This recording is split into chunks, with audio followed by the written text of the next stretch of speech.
You're tuned in to the only all-sports talk network in the Middle East, IsraelSportsRadio.com.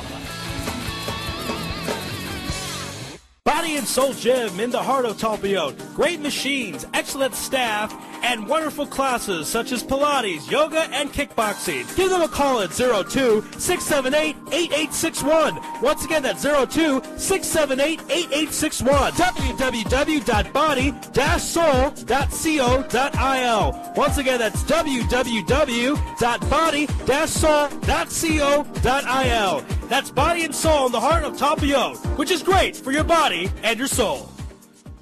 You're already using a credit card every day. Why not feel good every time you make a purchase? When using the HAS Advantage Support Israel Visa card, a percentage of each purchase you make will be donated to your choice of 24 Israeli-based charities, while still earning a reward point for every dollar spent. But wait, these rewards are even better than the standard rewards you get, especially when using them towards Israel travel, with the best conversion rate on El Al's Matmeed Frequent Flyer program. Earn double points at some of your favorite supermarkets and restaurants in the U.S., as well as discounts all over Israel. If you love traveling and supporting Israel, HAS Advantage is the card for you. Just give us a call toll-free at 1-866-6-ISRAEL. Sign up right now with the code ISR10 to earn 2,500 bonus points. That's 1-866-647-7235. HAS Advantage. Earn rewards. Support Israel. Offer valid for U.S. citizens only. Terms and conditions do apply. When dialing from within Israel, please dial 1-800-200-818.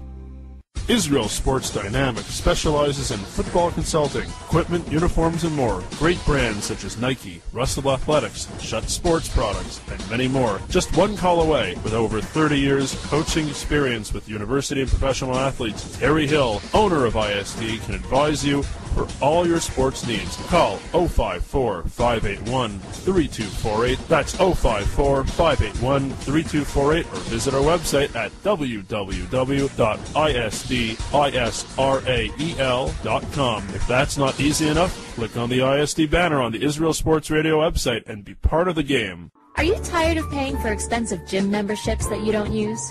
Are you frustrated by not seeing results? It's time for the X1. Israel Gym Systems is proud to launch the X1 suspension and bodyweight training system. Lose weight, build muscle, improve balance, coordination, and flexibility. With your purchase of the X1, you'll receive a free membership to IsraelGym.com and access to our archives of videos and exercise plans. Sign up today at www.IsraelGym.com and get ready for the new you.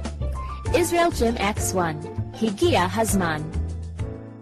DJ Venom, DJ Venom, DJ Venom, DJing parties throughout Israel, birthday parties, weddings, club events, bar mitzvahs, bat mitzvahs, and much more. You pick the type of music and DJ Venom will turn your event into the party of the year. Available Sunday through Thursday. Call 052-952-6506 or email djvenom1984@yahoo.com. That's 052-952-6506 or email djvenom1984@yahoo.com. Book your party today. That's DJ Venom. Broadcasting live from Israel. IsraelSportsRadio.com.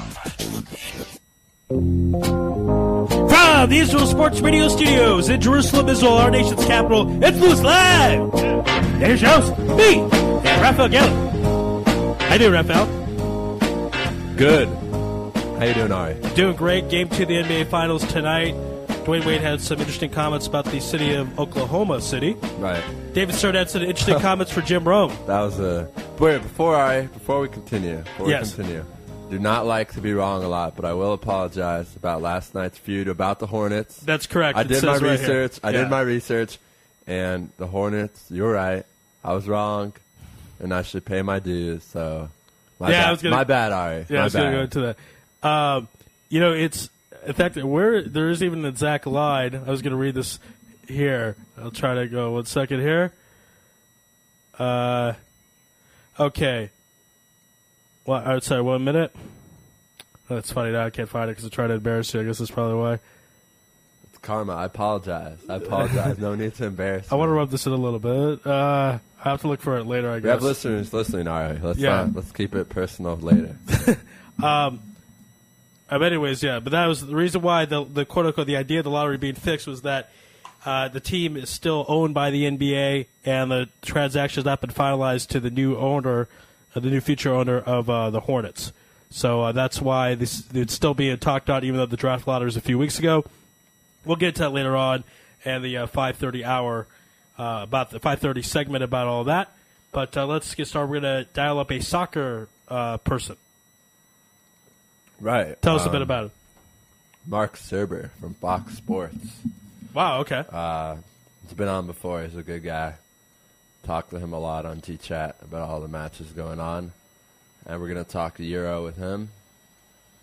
And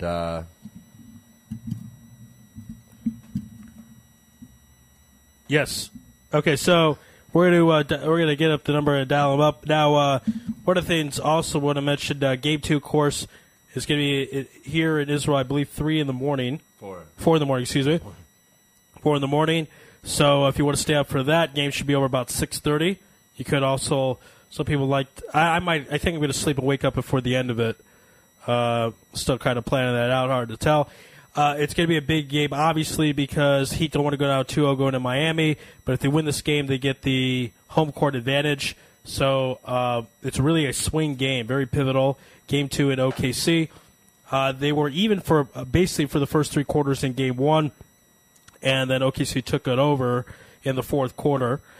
Kevin Durant obviously owned that quarter. LeBron James only scored 7 points. He a bit of the GOAT as well as Dwayne Wade. Only scored 19 points total for the game. Some people think Flash has lost a step. He was actually asked about that, denied that. So, well, of course he denied that. What is he gonna say? Not going to admit that. Yeah, 6 years ago, of course, was his fabulous NBA Finals MVP performance. Some said it's actually the greatest NBA Finals performance in history, even better than MJ's 6 times, as far as just in a particular series.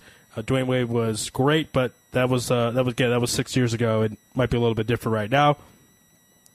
And came out of Marquette, so he's a little bit older than LeBron James. And not that he's too old or too many too many tires ran or whatever you say, tracks ran, that type of thing.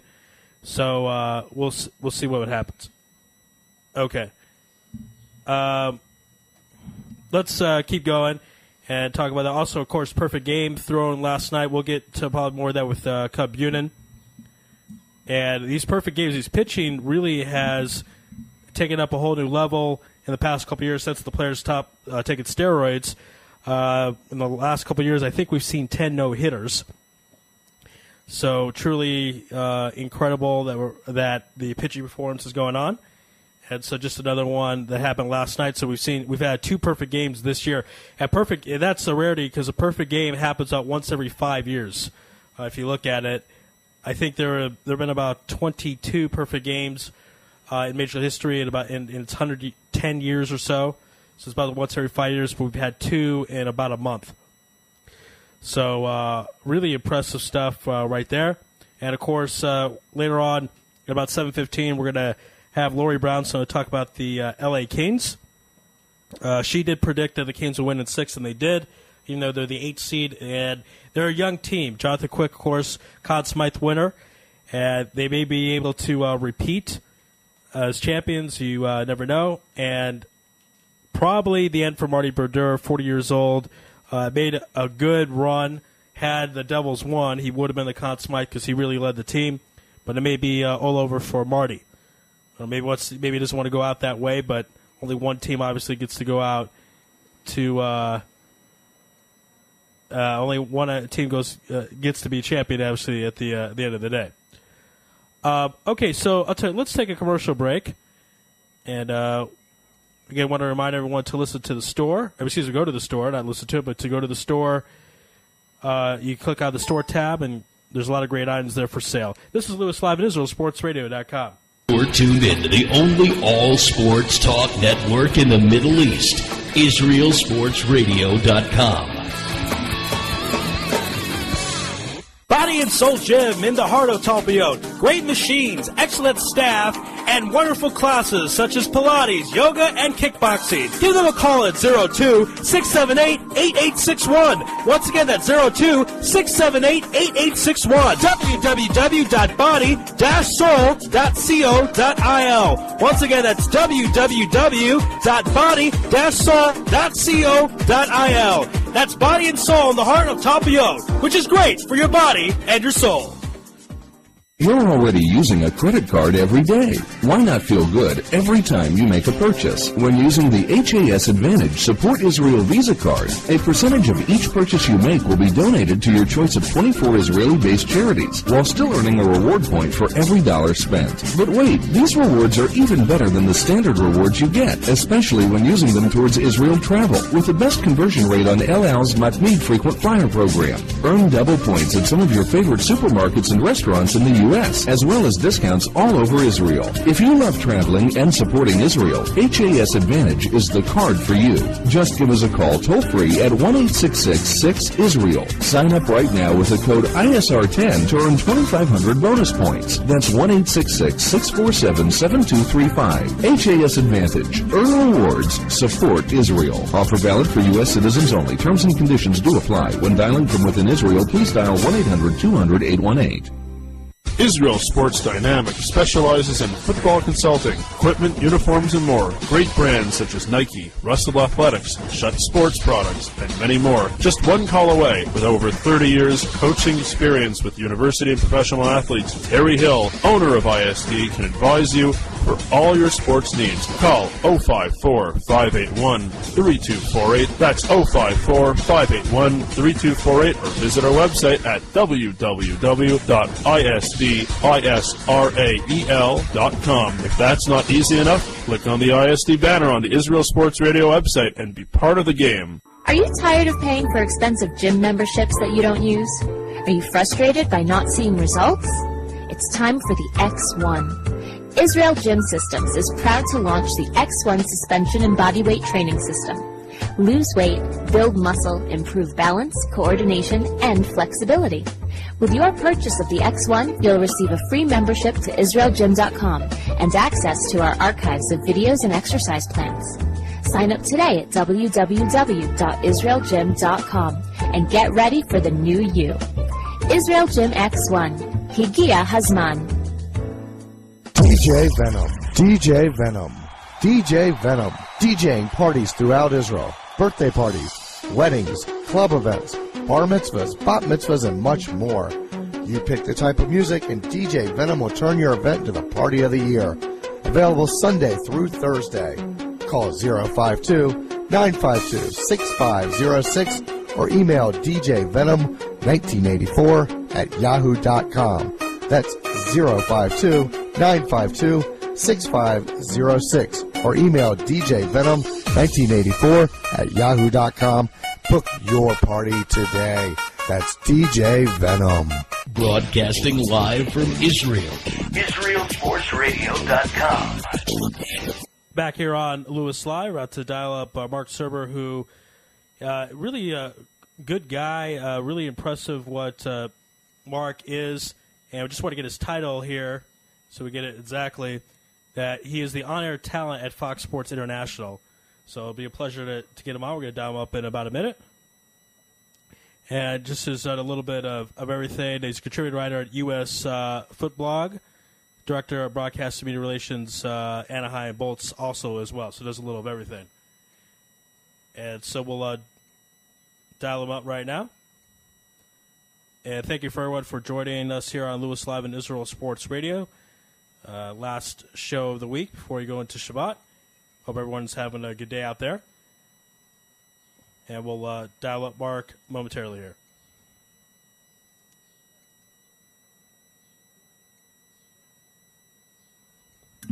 That's a clown question, bro. Hi, am I speaking with Mark? Hello, Mark? Mark, can you hear us? Okay, looks like we're having some difficulty there. We'll try to dial him up again. Could be in a bad location. We'll We'll try to reach By out the way, here. what I was saying, Art, did you hear about what I was saying? That's a clown question, bro. When someone in Canada asked Bryce Harper if he's going to drink alcohol because he's 19 and the drinking age there is 19, Bryce Harper said to him, that's a clown question, bro. I don't know if you got to see that. Oh, yeah. He was one of the reporters asked him that? Yeah. Okay. Gotcha. And, of course, he's Mormon, so... Oh, Bryce Harper's Mormon? I know that. He is Mormon. Huh, interesting. Okay. Okay, he was able to hear us, but we were not able to hear him. Oh, okay. All right, so we're going to dial him, and we'll keep the rainer on just to make sure we can hear the raining.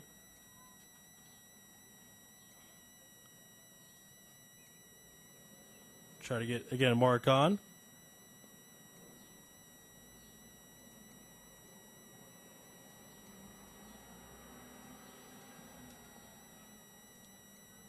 Let's look the raining up here.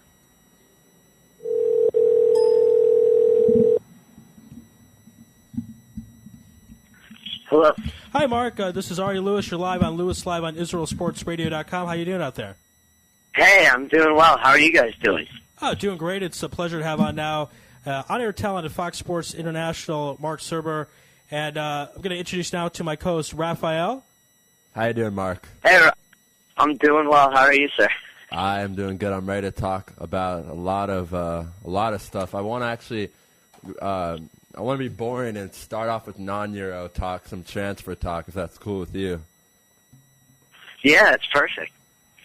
Okay, well, there's still a lot of rumors going on with different moves, and it's always weird to have this going on in the Euro, especially when some of the players who are rumored to leave their clubs and stuff are playing in international play. But I want to start off with a very big thing in English soccer. Of course, Harry getting fired from Tottenham after 4 years. Last night they were reporting that it was he was resigning. Now it's being reported that he's being fired. So not sure what to think about that. I mean, had a pretty solid season with Tottenham. I was in the top three for pretty much the whole season until last month, where they kind of just collapsed. Why do you think they made this move, and who can they replace? How can they replace a Harry Redknapp? You know, I was thinking about this, and with Harry Redknapp gone and they're not making the Champions League, my thought is this the end of Tottenham and their reign? I mean, they were building up something very special. Now, if Redknapp's gone and all of a sudden Modric and Van der Vaart and they'll go, where's Tottenham going to go? They might drop back into mid-table obscurity. There were so many different things at play here. A lot of it is just a back and forth between Daniel Levy and Harry Redknapp. Right. And also is what Harry Redknapp had in his contract. There were so many clauses that he wanted changed, as well as salary. And with them not making the Champions League, they couldn't do that because all of a sudden all that money they were banking on, not only for new players, but to keep Harry Redknapp on board, is not there anymore. And so Redknapp and Levy, they couldn't come to an agreement. So, it's really hard to tell what's going on. I think this is almost the worst time to be a soccer fan in terms of transfer rumors because you're reading everything and you don't know, what's guessing and what's real news, especially, in the middle of a tournament when you think every player would just be focusing on the tournament itself. So you're wondering what's real and what the press is just throwing up. As for the Redknapp thing, the big thing that you can say against Redknapp is before the whole England thing came up, they were 14 points clear of Arsenal in third place. And after the whole conjecture about the England job and whether or not Redknapp was going to take it, that's when they went into their slump. And so some people are saying Daniel Levy felt let down by what happened when Redknapp was being considered for England and that maybe he took his eye off the ball a little bit. But I think the biggest thing, whether he resigned, whether he was sacked, is just that when they failed to make the Champions League, all of a sudden the money wasn't there and they had to decide between either a purse for the transfer kitty or a purse to pay Redknapp and to change the clauses in his contract. And you couldn't have one or the other, so Levy made a decision. Right. That's exactly what I was going to bring up with you next. Of course, he was seems like he was rumored to be the next England manager for 3 or 4 or 5 months when really the FA kind of announced that he was never really in contention, which just shows how much the media kind of pushed him being hired. But you made a great point. A lot of great players in Tottenham that really, for people out there who don't know, the way it works in soccer is you get a lot of money for making, Champions League, Europa League. But obviously Champions League, a lot more money than Europa League. And, Gareth Bale is a guy who pretty much, if Tottenham announces that they're, going to transfer him or get some money for him, I think any team, everyone's going to want him. I think that a month ago or 3 weeks ago, Abiador signed a contract with Tottenham and, kind of got rid of the Man City loan title. So I don't know if he's going to want to stay there now, if everyone's going to leave. It's going to be very interesting to see what happens. I don't know. It's you kind of got to feel bad for the way it worked out for everyone. Just if also another thing to note, if Chelsea loses the Champions League, they're in the Champions League. So Chelsea kind of screwed them over by winning the Champions League. And if they would have won, or if they would have lost to Munich, then probably none of this would have happened, and we'd be talking about Tottenham maybe being in the top 3 in the standings next year. So interesting stuff there. In better news, Roberto Di Matteo from Chelsea just got signed to a 2-year contract, which I was kind of surprised to see, knowing all the crazy stuff that Roman does. He's kind of a crazy dude for people out there who don't know the owner of Chelsea, Ibrahimovic. But are you a little surprised by this? A 2-year deal? For a while it was rumored to be a 1-year deal. Now it's a 2-year deal. I'm a little bit shocked. What do you think? I think the thing that most people are saying is that the reason it is a 2-year deal is the payout would be either less or more, considering that you feel that Abramovich still wants Pep Guardiola. And so once Guardiola makes himself truly available, Abramovich might go after him. And so by having a 2-year deal, Roberto Di Matteo gets a little bit more of a severance package when they do let him go. So that's kind of like the joke. But, I mean, you feel that there's no way you can let a guy go who's just won you the FA Cup and the Champions League. Right. The one thing that they could have said is, Chelsea was in a pretty good position to qualify directly for the Champions League in one of those top 4 places, and Di Matteo didn't help them in the league. But when you win the Champions League, you just can't get fired. There's really no way around it. I mean, we were joking last time you were on the show, if you win the Champions League, what else do you have to do to keep your job? And I think, Abramovich found his breaking point. All right, I can't let this guy go. He did win us the Champions League. He deserves something. But, it's still very possible that Abramovich gets Guardiola or, sees somebody else who's, perhaps more a desirable name out there. And all of a sudden, Di Matteo's no longer the Chelsea coach, but now that he has a 2-year contract, he's walking away with a pretty big check, and he could go on vacation for a while if he wanted to. Also, after what he's done, he'll get a job pretty quickly as well. But this is something that Di Matteo deserves, and I'm happy that Chelsea came around on it. Right, yeah, that's a good point. Of course, everyone's kind of waiting to see what Pep's going to do. I mean, some people say I don't know. This is what people say, not what I think, but he's one of the greatest managers of all time. I don't know if you can necessarily say that just judging him by his stint at Barca, but definitely a proven guy in our decade or in the last 20, 30 years. You made a great point that they're going to try and get him. But still, a 2-year deal for a guy who's fired, I think 9 coaches in the last, 8 years or 6 years, including our boy and our homegrown Israeli, Avram Grant, when they lost the Champions League final. I mean, people still don't really understand that in Israel, how you could fire, when you're Jewish, why you would fire an Israeli owner for getting you all the way to the Champions League and pretty much just losing because John Terry makes a knucklehead move. And then, ever since then, Grant hasn't really been able to, live. I don't want to. He's had some stints in little clubs, Portsmouth, I think, West Ham, and then he was in Serbia this year with Partizan. I think Partizan's in Serbia, right? Or is it Croatia? No, it's in Serbia. It is in Serbia, yeah. And then I think he left there after 5 months. He just hasn't been the same since that happened. So, I don't know. That's just some Israel bias, though, on Israel Sports Radio. Next. No, for sure. But I think the thing to remember is that in Abramovich's eyes, that a sexier name came along, and he's attracted to big names and big players.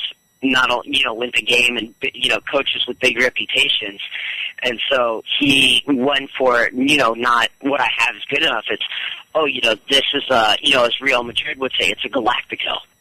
I've got to have him at all cost. Right. And so when Auguste didn't get Carlo Ancelotti, those guys became available. Avram Grant, might be getting the job done, but he's not as sexy sounding as these other guys, and I think that's what happened. Yeah, no, I agree. And we'll see what happens with Di Matteo, and obviously wish him best of luck. It's pretty amazing what he can do, considering Chelsea would have a bunch of weird ties or losses in the Premier League, and then they'd just roll in the Champions League and then play really well in the FA Cup against Liverpool. It was kind of a year like that in the Premier League. I mean, Liverpool was able, in the English, in England, Liverpool was able to make the FA Cup and win the Carling Cup when they had a horrible, horrible season in the Premier League. So interesting to note that. But moving on now to I guess Euro talk, since I guess it's time for that. Russia fined $150,000 for their fans going nuts.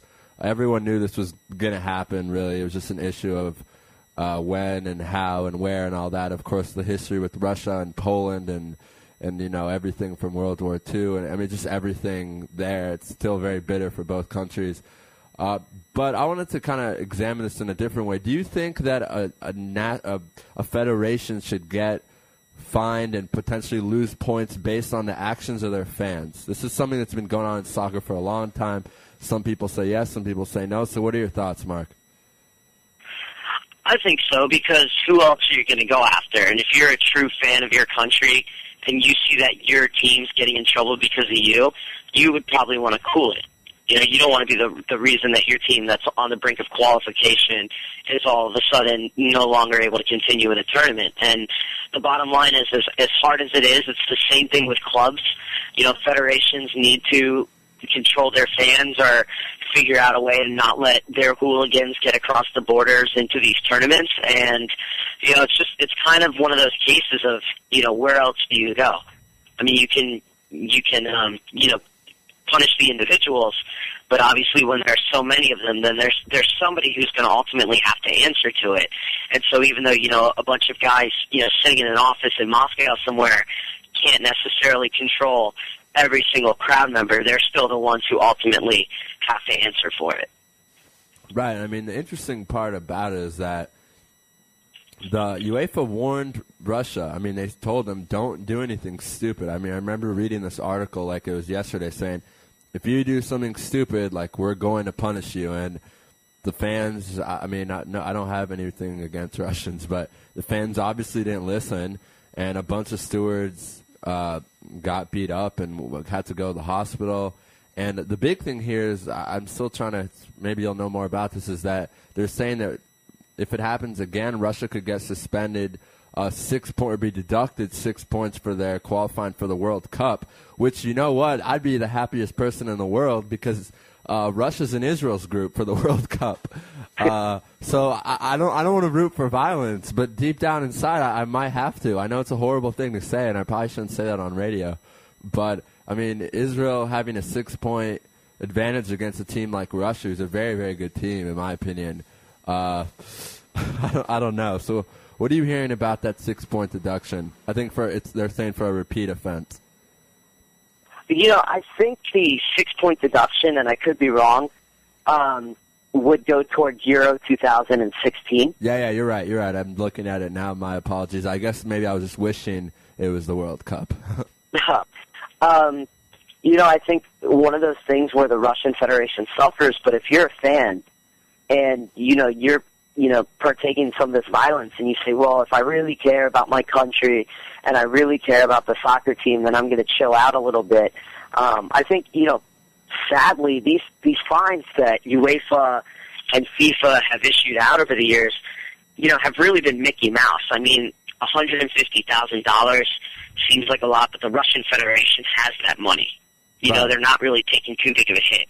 But if you're talking about not qualifying for a tournament, then all of a sudden that's affecting the players. That's affecting the economy.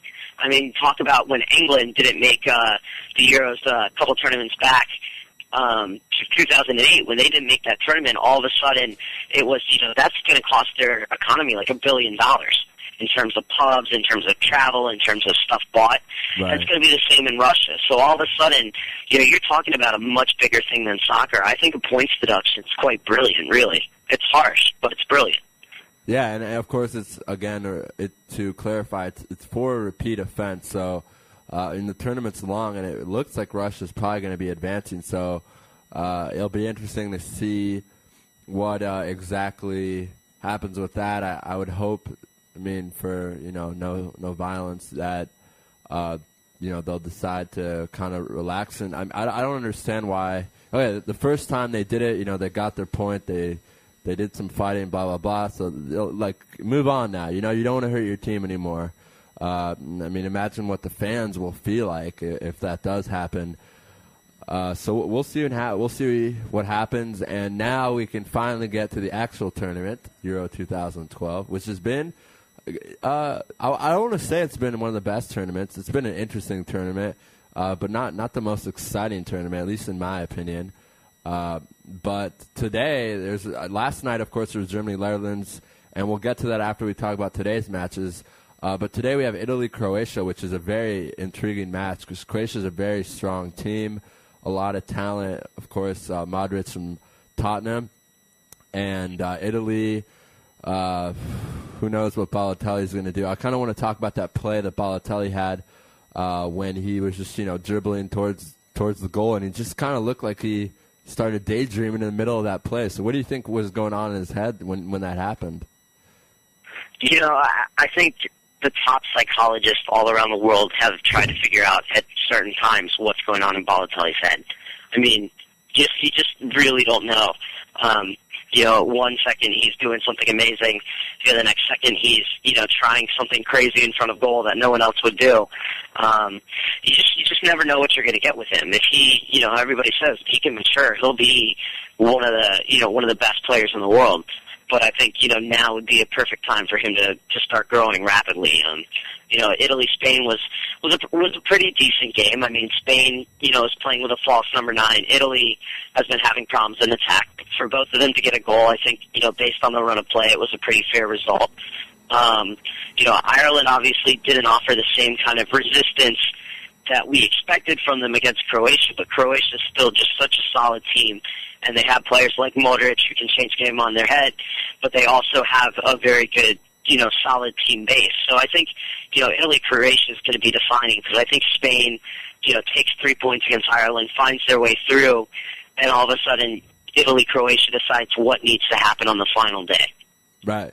Yeah, exactly. And that seems to be maybe a theme of this tournament. Maybe it's a theme of all tournaments. But, we'll see what happens. I think this Italy-Croatia match is going to be important. If Croatia, of course, won their last match, if Croatia wins again, I think Italy would be out, no? Because then Croatia would have 6 points and Spain would have 6 points, and then Italy can catch up. Well, Spain would have 4 points. Oh, wow, you're right. Spain tied against Italy. That's very true. I forgot about that. You're right. So it will come down to the last day, and it'd be amazing. And I kind of like to root for the underdogs. If Ireland could somehow pull the upsets of all upsets, of course, if Tommy Smith out there is listening, or probably not listening, but I know he's obsessed with Ireland because he's Irish. He'd probably be the happiest person in the world. But is there a chance in hell that Ireland could beat Spain? If Spain, because let's be honest, Spain didn't play that well the first match. I know it was against a strong Italy team, but they really got criticized for not having a forward or striker.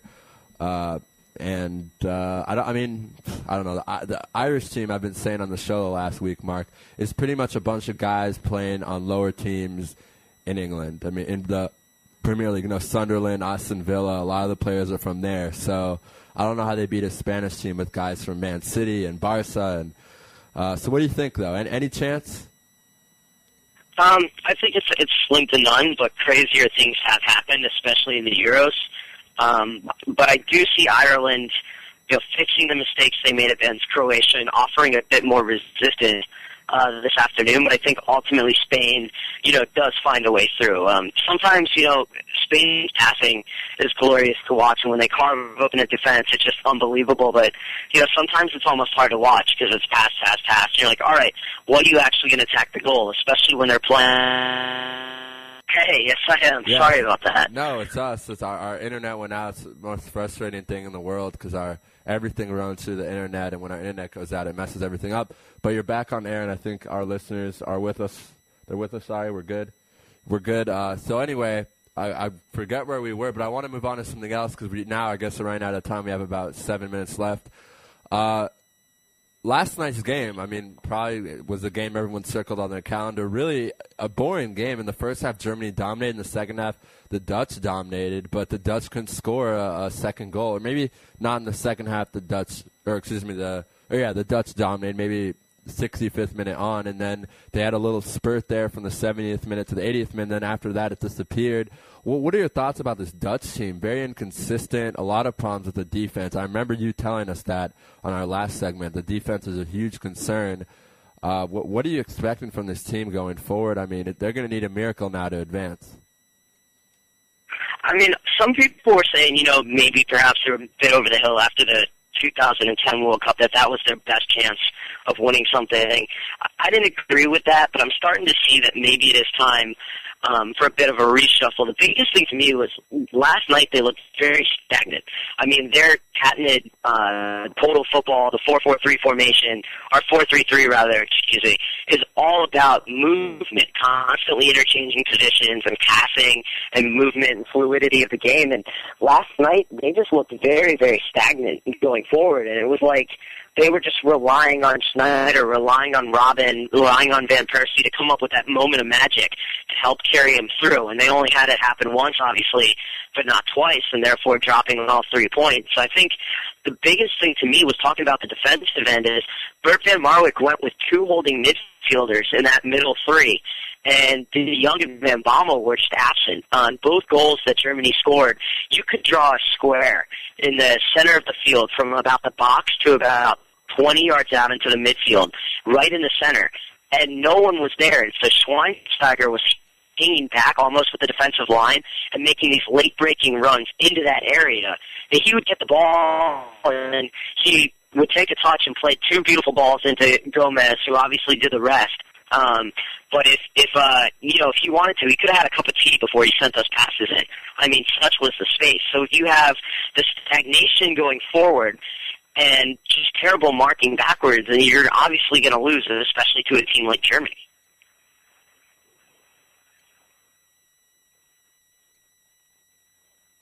Hello? Yeah, you there with us, Mark? Yeah, okay. Sorry about that. Yeah, no problem. Mario Gomez right now, 3 goals in the tournament. A long time people were saying that Klose would start over him. I never really got that. Klose is old. Has been on Lazio for the past year. Didn't really do that much there. I guess he played a good season, but Mario Gomez so far has definitely been the best player of the tournament, no? Yeah, Mario Gomez has been on fire. Both finishes, clinical, composed. The thing about that is I remember, 2008, Gomez was missing from right in front of the goal, so I'm happy to see that he's able to carry his Bayern Munich form over to Germany as well, and he's just done a tremendous job, and it's not just his finishing, but it's the runs he's making to get in those positions. On the first goal, that turn he made was just exquisite. Right, and it's great to see him being so successful because I've always been a fan of him. But another guy who's done a great job, and got to give him a shout-out and some love, is Shevchenko. A lot of people were saying too old to even be called up for the team, 35. He's now playing in Dynamo Kiev, which is a powerhouse team in Ukraine, but, not a big European team, definitely a Europa League team. I think Maccabi Tel Aviv played them in Europa League this year and tied them, so that shows how bad of a team they are. No offense to Maccabi Tel Aviv. But 2 goals, 2 amazing goals against a good Sweden team featuring probably one of the best players in the world, Zlatan Ibrahimovic. What do you think of the 35-year-old showing, in his home country, really representing himself and the national team? Well, I mean, obviously a brilliant performance. I think sometimes you have a guy like that who's a symbol, of your country, and his presence, whether he's on form or not, is just going to raise up the level of the team. I think, that's the reason he's in there. Now, he's also proved to us that on a footballing standpoint, he can still do it. He can get the job done. He's making the right runs, doing the right things, and can obviously put the ball away. Both goals, the Swedish defense a little bit culpable, but Shevchenko still getting there, just, showing flashes of what he used to do when he was at Dinamo Kiev as a youngster, and then at AC Milan when he was one of the best players in the world. And I think, that never goes away, and he found the right inspiration, the form at the right time. He knows that this is his last international tournament, and he's sighting off in front of his home fans, and he's putting everything into this and getting results. And so I think, there was no doubt that, in my mind, that he was not going to be on the field because the Ukraine needed that boost in one form or another, and they just don't have, younger strikers pushing through to even push him out of the lineup yet. Yeah, no, that's true. I remember reading some Ukrainian media, just because I like to look at all the media, see what everyone's saying, and people were kind of saying that there's no one really that they could have even called up to replace him, and that the national manager was very, I don't know what the word, just excited to have him on because there was really no one else to play. So it'll be interesting to see what happens. That's also another interesting group. But staying with the matches tonight or today in America, I guess, for you, can you give us some predictions? Italy, Croatia. Right now I have Italy. I have Italy as my sleeper to go to the finals. I know that sounds crazy, but that's just me. What do you think, though? What do you think in this match, Italy, Croatia?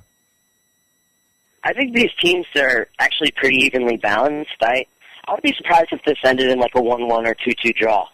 Okay. I just think both teams, bring a lot to the table and might actually, almost cancel each other out. I mean, unless one of Italy's, forward-thinking players, Balotelli, someone, really comes alive, I don't see Italy offering too much in the attack, but I see them being able to do enough to put off Croatia a bit more resistance than Ireland applied to them.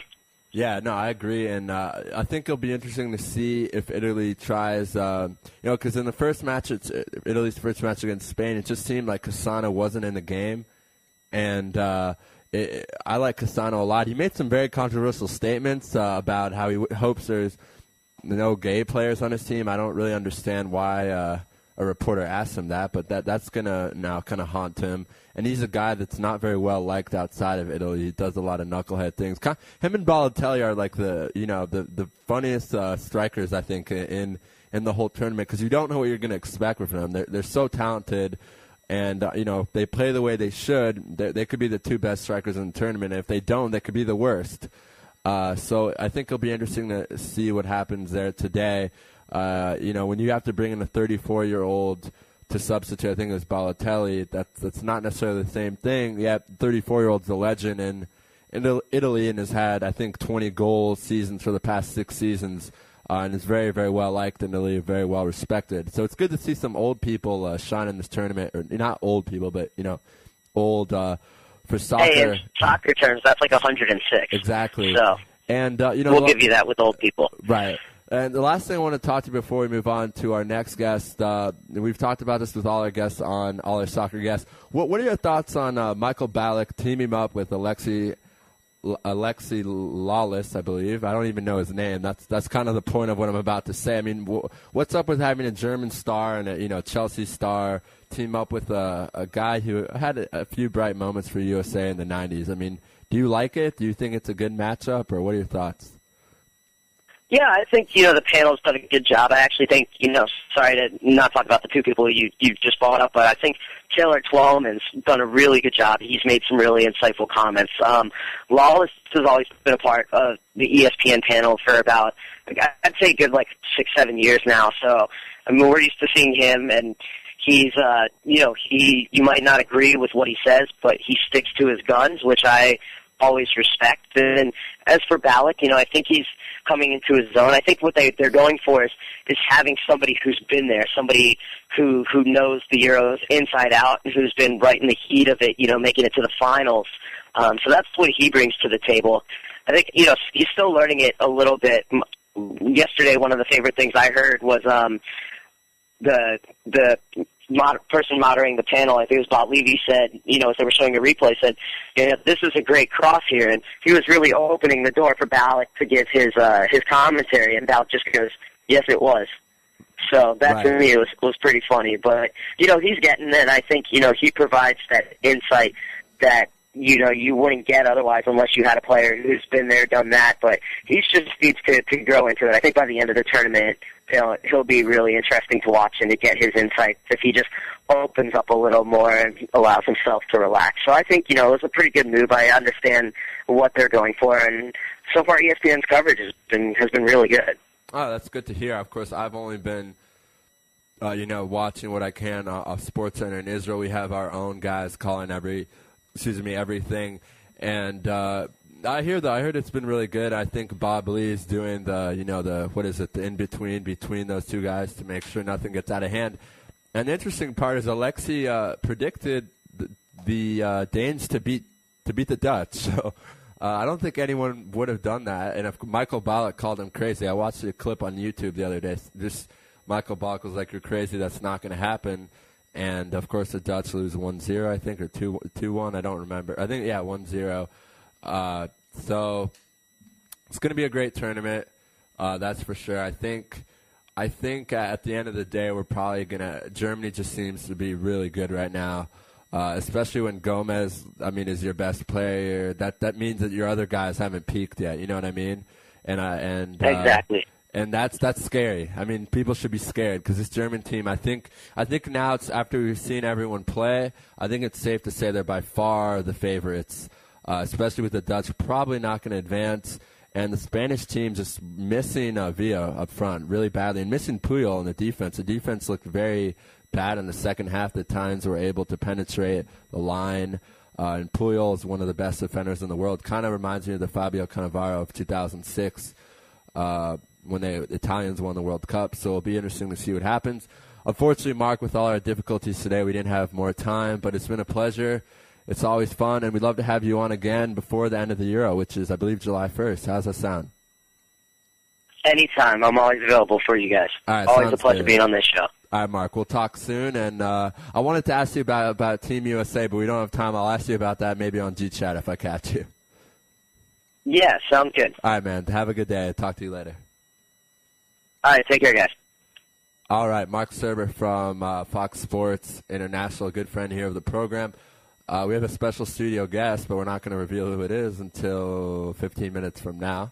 And right now we're going to call Joseph Kotach, who's the editor-in-chief at Pro Basketball Draft. We're going to talk to him for really a short segment, about 13 minutes, and then we're going to call Ari. And a lot of stuff to talk about. We talked with Jason Blesnick yesterday about the draft, and it'll be interesting to see what Joe thinks. And he has a lot of great insight, a lot of interesting draft talk because, of course, as Ari mentioned yesterday, the Hornets getting the number 1 pick, and who knows how fair that was. But we're calling Joe right now. Hopefully we can get through to him. He asked us to delay the segment to 5:50 local time and 11:50 a.m. Eastern Standard Time. The East Coast, I think his offices are out of New York or D.C. So we're going to try him on another number, but we're going to start and talk to him about, the lottery, the guys 2 through 14, and see what he thinks about them and what he expects out of them. No one really knows what's going to happen after the 3rd pick. There's a lot of mock drafts. Andre Drummond, Bradley Beal, it could go on and on. But a lot of guys who were in the lottery about 2 months ago have dropped. Terrence Jones from Kentucky, Perry Jones from Baylor. And it'll be really interesting to see what happens. Trying to get a hold of Joe.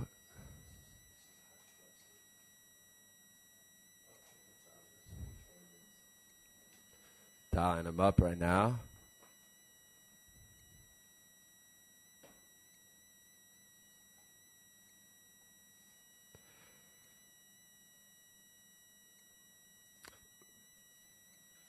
All right, let's go to a 2-minute commercial and try and figure this out. It's just been one of those shows, but we're thankful for everyone who stayed with us. We had a great segment with Mark. We hope to have a short segment with Joe when we come back, and then Ari Bluestein, and then Kabunin, and then Robert Rothbart from the Israel national basketball team. He plays in Slovenia for a powerhouse EuroLeague team at 7 p.m., local time 12 Eastern, and then Laurie Brownstone, comedian, talk about the LA Kings winning their first Stanley Cup their first Stanley Cup in their franchise history. So very exciting stuff. Commercial will be back hopefully in a minute and a half, 2 minutes, trying to figure out this mess. And please stay with us on Lewis Live and Israel Sports Radio. You're tuned in to the only all sports talk network in the Middle East, IsraelSportsRadio.com.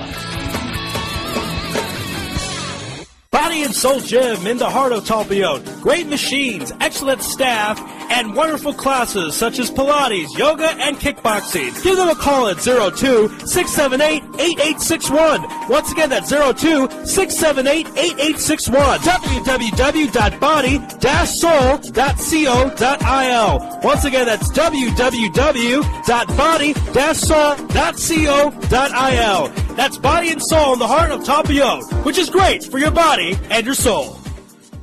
You're already using a credit card every day. Why not feel good every time you make a purchase? When using the HAS Advantage Support Israel Visa card, a percentage of each purchase you make will be donated to your choice of 24 Israeli-based charities, while still earning a reward point for every dollar spent. But wait, these rewards are even better than the standard rewards you get, especially when using them towards Israel travel, with the best conversion rate on El Al's Matmeed frequent flyer program. Earn double points at some of your favorite supermarkets and restaurants in the U.S., as well as discounts all over Israel. If you love traveling and supporting Israel, HAS Advantage is the card for you.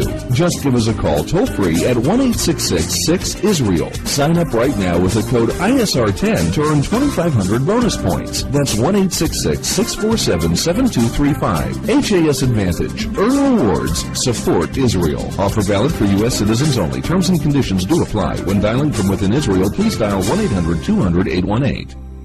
Israel Sports Dynamics specializes in football consulting, equipment, uniforms, and more. Great brands such as Nike, Russell Athletics, Shutt Sports Products, and many more. Just one call away. With over 30 years coaching experience with university and professional athletes, Harry Hill, owner of ISD, can advise you for all your sports needs. Call 054-581-3248. That's 054-581-3248, or visit our website at www.isdisrael.com. If that's not easy enough, click on the ISD banner on the Israel Sports Radio website and be part of the game. Are you tired of paying for expensive gym memberships that you don't use? Are you frustrated by not seeing results? It's time for the X1. Israel Gym Systems is proud to launch the X1 suspension and bodyweight training system. Lose weight, build muscle, improve balance, coordination, and flexibility.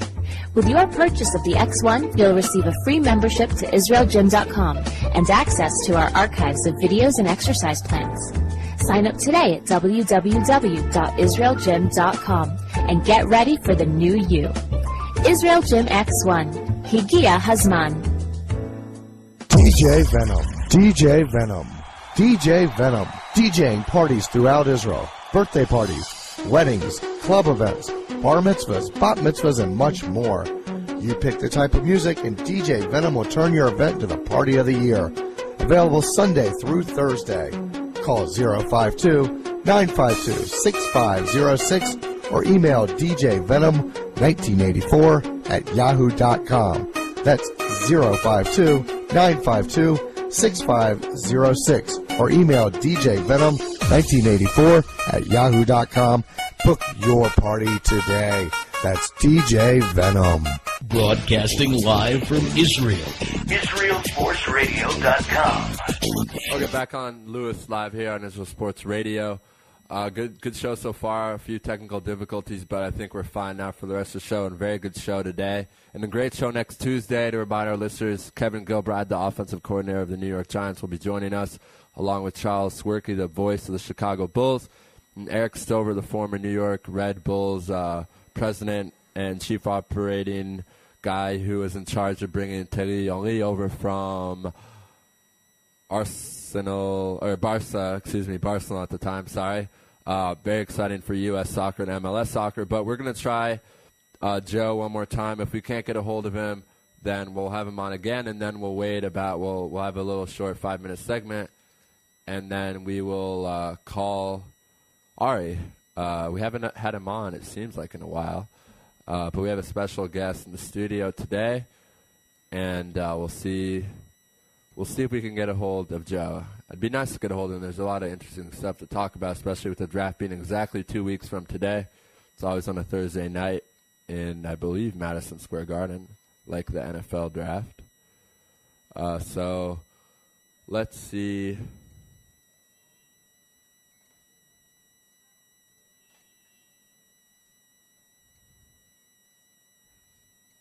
If we can get Joe, just said that he heard us call.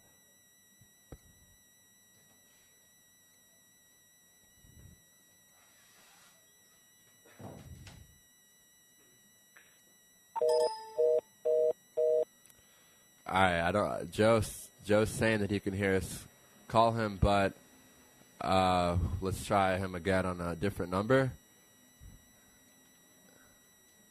And if we get a hold of Joe, we'll talk to him for about 8 minutes and then call Ari at 6:10 local time, 11:10 Eastern Standard Time. If we can't get a hold of Joe, we'll go to a commercial and try Ari right after that. And, of course, Ari's expecting our call, so we shouldn't have a problem with that.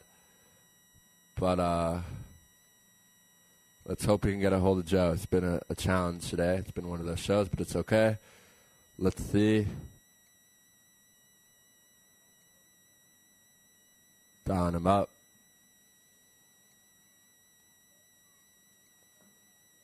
Hi, Joe, can you hear us? Yes, I can hear you now. All right, great. Thanks for joining us today. We're going to have a short segment, about 10 minutes, so I want to get right to the draft, 2 weeks away from today. Very exciting stuff. And I want to ask you, really, do you see a guy like Bradley Beal really being a top 5 pick? I mean, this guy's been saying that he won't work out for anyone under, the top 4. He believes he's going to go top 4. Had a pretty solid year at Florida. A lot of really good players around him who average a lot of points. A scoring team. Patrick Young down low. But what are your thoughts on Bradley Beal? He seems to be kind of the question mark for me. I know he's a great talent and a great player, but what are you expecting from him? Well, I think Bradley Beal is the consensus top shooting guard in the draft, and I think he's really helped himself in terms of the measurements at the NBA Combine, coming in at about 6'5", having a strong frame. I think he's around 205 pounds. So, he's not too slender where he'll get bodied around by players, and it should give him the opportunity to get to the rim and be able to finish with contact, which is very important with that sort of position nowadays. So I would tell you that, I do think he is a top 5 pick. I think there's a chance he could slip, but I really would be surprised if he was, past Portland. I think a team like Portland would be more than happy to take him. His ability to shoot and his ability to score are very unique skills that you don't often get. And so I think he's a very good pick, and I think he's a little undervalued from actually playing at Florida with Kenny Boynton and Irving Walker, guys who dominated the ball. Right, yeah, great guards there, and of course also Patrick Young down low. A very interesting team who seemed to struggle throughout the SEC and then kind of put it together later down the year. Another guy I want to talk to you about, Marcus Teague. We're happy to announce he's going to be a guest on our show. Of course, because my Indiana connection, I pulled it off for us. A guy who I wanted to stay at Kentucky for another year, especially with Noel coming in and another great recruiting class coming in for Kentucky. Some mock drafts, he's right after the lottery, number 15 through 18 I've seen. really struggled, in my opinion, in the first half of the year and then put it together the second half and had a pretty good run in the tournament. I think in the Indiana game or the game before that, in the third round, he had 24 points or something. So what are your thoughts on Marcus? He's a little guy. He's only 185, but he's strong and he can get to the hoop. So what are you expecting from him, and where do you think he's going to go?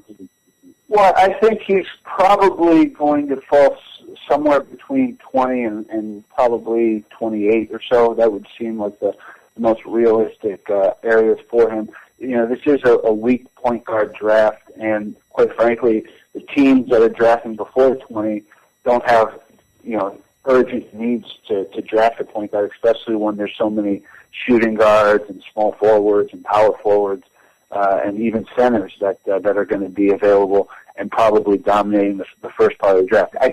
I could see him going to a team like Denver. That's where we actually have him projected to go in our latest mock draft. And, you know, a team like Denver, Andre Miller is a free agent.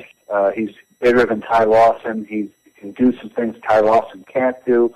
I think they'd be a really lethal 1-2 combo at point guard. But, you know, ultimately, I think Marcus Teague is a very good point guard prospect, you know, with his ability to shoot, get to the rim, you know, and has that quick first step to get by his opponents. So I think he would be very good. I think ultimately the best fit for him might be a team like Indiana or even a team like Miami. If he were to fall there, I know would be ecstatic. And even though they took Norris Cole last year, would probably pull the trigger. Right, of course, Marcus Teague being from Pike, which is in Indianapolis, the high school Pike, known for having a lot of great players in their history, including his brother, Jeff Teague, who's now with the Hawks, former Wake Forest guy. I think the Pacers would be excited about that. Another guy I want to talk about who I actually wrote a long article about him a couple weeks ago, Fab Melo, projected as a first-round pick, 7 points, I think 4 rebounds a game, but 3 blocks a game, led the Big East in blocks. A guy who, when he came out of came out of prep school from Brazil, a lot of hype. Didn't do much his first year at Syracuse, but had a pretty good year defensively his sophomore year for Cuse. Do you still see him falling in the first round? Is he worth you a first-round pick? Well, based on his size alone, he's a very intriguing player, and you probably think warrants serious consideration.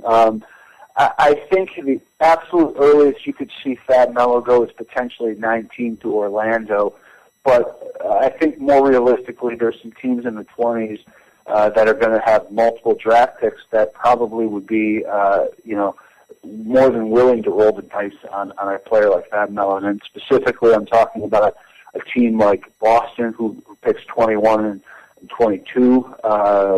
Golden State has 2 picks and they pick 30th, and it just so happened that his representation, is the same agency that the Golden State general manager used to work for. So, there's certainly some dots that are connected there. So, I think those are 2 really intriguing fits. I think a team like Cleveland, who a lot of people want to just assume would look at him, might not be the ideal fit for a player like Melo because he does come with some baggage. He's got some red flags with, his suspensions and being declared ineligible while he was at Syracuse. But ultimately, though, yes, the shot blocking, rebounding, and defense are all NBA-ready skills that he has. And the only thing he can test or work significantly on is his offensive game. He's still raw, but he has been working on it. And, if you can get him, I don't think he's ever going to be a 20-point scorer, but if you can get him averaging close to 10 points a game for you and playing around 30 minutes, I think you've got a double-double machine who could be among the league leaders in blocks. Right. And I think it'll be interesting to see what happens with him because I know a lot of college basketball fans wanted him to stay another year, especially Syracuse fans, since Syracuse lost a lot of guys, Deion Waiters, who I wish we had more time to talk, but we have 3 minutes left. So I want to now talk second round. A lot of interesting guys, a lot of guys from Syracuse, or not a lot of guys, but Chris Joseph, my favorite guy in the second round who I think can be an impact. Kim English from Missouri I also like. Drew Gordon from New Mexico. But those are the three guys I like to make some noise in the second round, and maybe be guys that can be future players in that NBA, not be bench guys. I want to get some sleepers from, let's say, 40 and on, 40 to the end of the draft. Do you see any guys that could be all-stars or guys that could score 15, 20 points a game down the road? Well, I think that might be a little bit of a stretch. I think that teams are all very good with scouting nowadays, not only the college players, but overseas as well. So you're not going to usually find Manu Ginobili. It's a very difficult thing to do. So I don't know that you can find that, but I think there will be some very valuable players, maybe even an occasional starter or two that you'll find in the latter part of the draft. Some names that I would throw out to you: a guy who's not getting much publicity, but has an NBA game, has NBA size for a two guard, and averaged 18.5 points a game is Darian Pelham from Hampton University. And for most people, they don't know even about Hampton University, but right. He was slated to go to Virginia Tech. He was at the Nike basketball camps last summer. He's a very intriguing prospect and somebody that I think will be in the NBA and probably gets drafted somewhere around 50, maybe a little after that. But absolutely, that's a sleeper in my estimation. A couple other guys who have serious sleeper potential. I think you look at a guy like Darius Johnson-Odom, who's slipping probably into the late 40s. I think he's got a real intriguing game. I think he could be a wonderful scorer off your bench, and depending on your team needs, I think he can play some point guard. He's got just an uncanny ability to score, and I think he's going to be a nice fit as well. And then, one other guy that I think has a lot of sleeper potential, and it's probably in that 50 area, is a guy by the name of Marcus Denman from Missouri. And I think I'm sorry. No. And Denman is, he's a little undersized for a two, but if you look at his production and during his college career, was a tremendous scorer. He's a pure scorer, can do it in a variety of ways, has great character. I like him an awful lot, and I think, again, depending on what you're looking for out of him, you'll have a guy who's going to be a really nice pickup as well. And at the end of the day, most teams, when they're picking in the second round, if they're not taking a European that they can stash overseas for a couple of years and see if they develop, you're actually more or less trying to take role players. You're trying to find a guy who can come in and give you 10 to 15 minutes a night, and maybe play lockdown defense, or a guy who can be a shooting specialist for you. Right. No. Or a guy, it's just that sort of thing. One other name I don't think we touched on it, but a guy by the name of Kevin Murphy is another intriguing player. Right. Tennessee Tech. He can score. I don't think he's going to be a 20-point scorer, but I think he can score 14 or 15 a night at some point in his career. I actually think he's probably in the 30s at this point, but he could slip into the early 40s as well. Good stuff there, and I wish we could have you on for longer, but unfortunately we have to go. We appreciate the time, and everyone to check you out at Pro Basketball Draft. It's good stuff. I've been reading a lot of it and checking it out, and we appreciate your time and enjoy the draft in 2 weeks. Yes, thank you, guys. Really appreciate it, and anytime you need us on, we're more than happy to do it. And for everybody, we do these mock drafts. We update it twice a week, every Friday, and then usually Monday or Tuesday. So keep your eyes tuned. And obviously, we tweet the news as it happens. So follow us on Twitter at ProBallDraft. Okay. Thank you very much, Joe, and have a good day. Thanks, guys. All right, we're going to go to commercial right now because we just got a note from Ari that he now needs to be pushed back a little bit. So we're going to go to commercial and try and figure this out. So stay with us. You're tuned in to the only all-sports talk network in the Middle East, IsraelSportsRadio.com. Body Body and Soul Gym in the heart of Talpiot. Great machines, excellent staff, and wonderful classes such as Pilates, yoga, and kickboxing. Give them a call at 02-678-8861. Once again, that's 02-678-8861. www.body-soul.co.il. Once again, that's www.body-soul.co.il. That's Body and Soul in the heart of Talpiot, which is great for your body and your soul. You're already using a credit card every day. Why not feel good every time you make a purchase? When using the HAS Advantage Support Israel Visa card, a percentage of each purchase you make will be donated to your choice of 24 Israeli-based charities, while still earning a reward point for every dollar spent. But wait, these rewards are even better than the standard rewards you get, especially when using them towards Israel travel, with the best conversion rate on El Al's Matmeed Frequent Flyer program. Earn double points at some of your favorite supermarkets and restaurants in the U.S., as well as discounts all over Israel. If you love traveling and supporting Israel, HAS Advantage is the card for you. Just give us a call toll-free at 1-866-6-ISRAEL. Sign up right now with the code ISR10 to earn 2,500 bonus points. That's 1-866-647-7235. HAS Advantage. Earn rewards. Support Israel. Offer valid for U.S. citizens only. Terms and conditions do apply. When dialing from within Israel, please dial 1-800-200-818. Israel Sports Dynamics specializes in football consulting, equipment, uniforms, and more. Great brands such as Nike, Russell Athletics, Shutt Sports Products, and many more. Just one call away. With over 30 years coaching experience with university and professional athletes, Harry Hill, owner of ISD, can advise you for all your sports needs. Call 054-581-3248. That's 054-581-3248, or visit our website at www.isdisrael.com. If that's not easy enough, click on the ISD banner on the Israel Sports Radio website and be part of the game. Are you tired of paying for expensive gym memberships that you don't use? Are you frustrated by not seeing results? It's time for the X1. Israel Gym Systems is proud to launch the X1 suspension and bodyweight training system. Lose weight, build muscle, improve balance, coordination, and flexibility. With your purchase of the X1, you'll receive a free membership to IsraelGym.com and access to our archives of videos and exercise plans.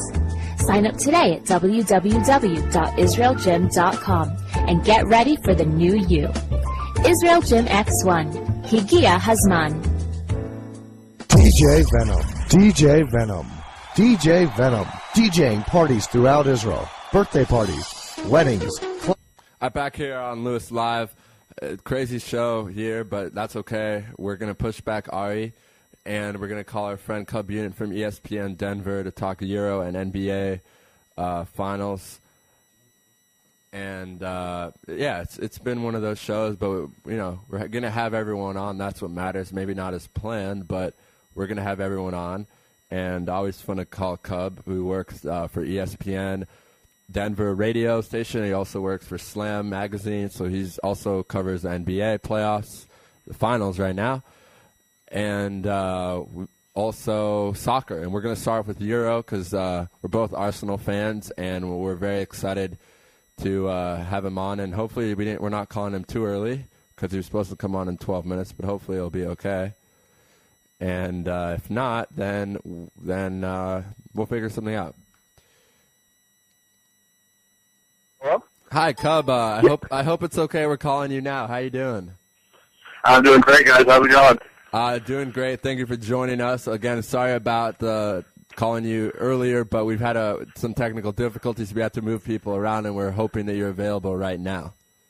No worries, man. Let's do it. All right, so I want to start off with the Euro, and then Ari's going to talk to you about the NBA, which I'm not even paying attention, to be honest, to the NBA Finals since the Euro is so exciting to me. I'll pay attention to it once it gets closer, game 3 and 4, or maybe I guess tonight I'll watch. But tonight, big game in my opinion. Italy's been my team, my underdog team. Germany didn't win. Everyone's been calling me crazy, but I like this Italian team. They need to beat Croatia tonight, though. Very, very strong Croatia team led by Modric from Tottenham. Very, very interesting thing here because Cassano and Balotelli have just not been playing that well, and we could have predicted that. But if they do play well, this team is unstoppable up front because Balotelli is so talented. I mean, he's 21 years old. People forget that he looks a lot older, but he's a 21 years old guy. Just won, the Premier League with City. The sky's the limit for him. So what are you expecting from him? I guess tonight's match for me, but it's going to be on in the morning for you. Yeah, again, I mean, it's interesting, especially with this Italian team. There's such a dichotomy with this team between kind of the old guard, kind of the old standard Azzurri, defense first mentality, and you're inserting some of these younger guys like Balotelli that bring a precocious offensive nature, I guess you could say. And I think everyone's kind of waiting for that game when Balotelli does blow up, either offensively or emotionally. And saw a bit of that in their first game. Obviously, their first game with Spain, where they came out tactically a little bit different. And then much has been made, especially over here, much has been made about that formation change that they put forth against Spain to earn that draw against Spain. But yeah, I mean, so many of these groups are so interesting. The way they played out, obviously Group B, Group of Death, that's even more interesting than we even thought it might be. But big game today for Italy. And again, I think a lot of people are expecting some fireworks on that end. Whether they stay with Balotelli up top and roll with him throughout the game, or whether they choose some other options, I guess. Right, and I hope they stay with Balotelli. If not, they have a great 34-year-old they can always bring in, who's really been a star in Serie A for the last, I think, 6 years. I forget the club that he plays on. I think it's I'll look it up, but he's been. Yeah, that's it. I think he scored 20 goals there for the last 6 seasons. Every year he's scored 20 goals. That's a very, very impressive feature, especially for a guy who's 34. And speaking of a guy who's 34, how about a guy who's 35? One of the best footballers in the world, or used to be. I'm talking now about Andriy Shevchenko. 2 goals in his home country of Ukraine against Sweden. That was just awesome to watch the battle of kind of two. Eastern European, or not Eastern European. Sweden's not Eastern European, but European. I'm trying to think of it, like not Spain, Italy, France. Sweden and Ukraine, not very well-known countries, but superstars in Zlatan Ibrahimovic and Shevchenko. How did you enjoy that match, Cub? And what are your thoughts on Shevchenko coming through in the clutch, 2 goals and leading his team to victory? Yeah, it was a huge game because Sweden was kind of my dark horse in this tournament. Right. I actually had them going through out of that group and actually making a run to the semifinals. So my predictions are a little bit on ice after that game. But Shevchenko, I mean, what else do you expect from a guy like that he's had a knack for the back of the net his whole career. Again, for his country coming into this tournament, I really thought that he had to be superhuman again to kind of to get out of Group D, and then the way they came through. Where he personally came through in that first game against Sweden. And again, that group's pretty interesting. They're all, I'm going to keep saying they're all really interesting, but, the dynamic between England and France, we saw the way that game played out, and then to have, the Ukraine, the home nation, show up the way they did and have their, the kind of their elder statesman superstar, Shevchenko, Ibrahimovic, again, both of them spent time in Milan as professionals. So again, interesting dynamic they both got on the score sheet. I think tomorrow's games are going to be probably as interesting as the ones for today. So, again, I think a lot's going to be expected out of Sweden. I expect a big game from Sweden tomorrow. But, yeah, Ukraine, Poland, these host nations are actually asserting themselves pretty well in a tournament that's just loaded with awesome teams. Yeah, definitely. And I remember you being high on the Sweden team, and I was too, to be honest. And it's not over. There's still 2 matches left. I believe Sweden's playing tomorrow. I believe Sweden's playing tomorrow. And we'll see what happens there. But the next game tonight, which is an interesting game because, of course, we've had Tommy Smith on the program, and he always talks about his Irish team. So I like deep down in my heart to think that the Irish have a chance tonight, but obviously they don't. Sorry, Tommy.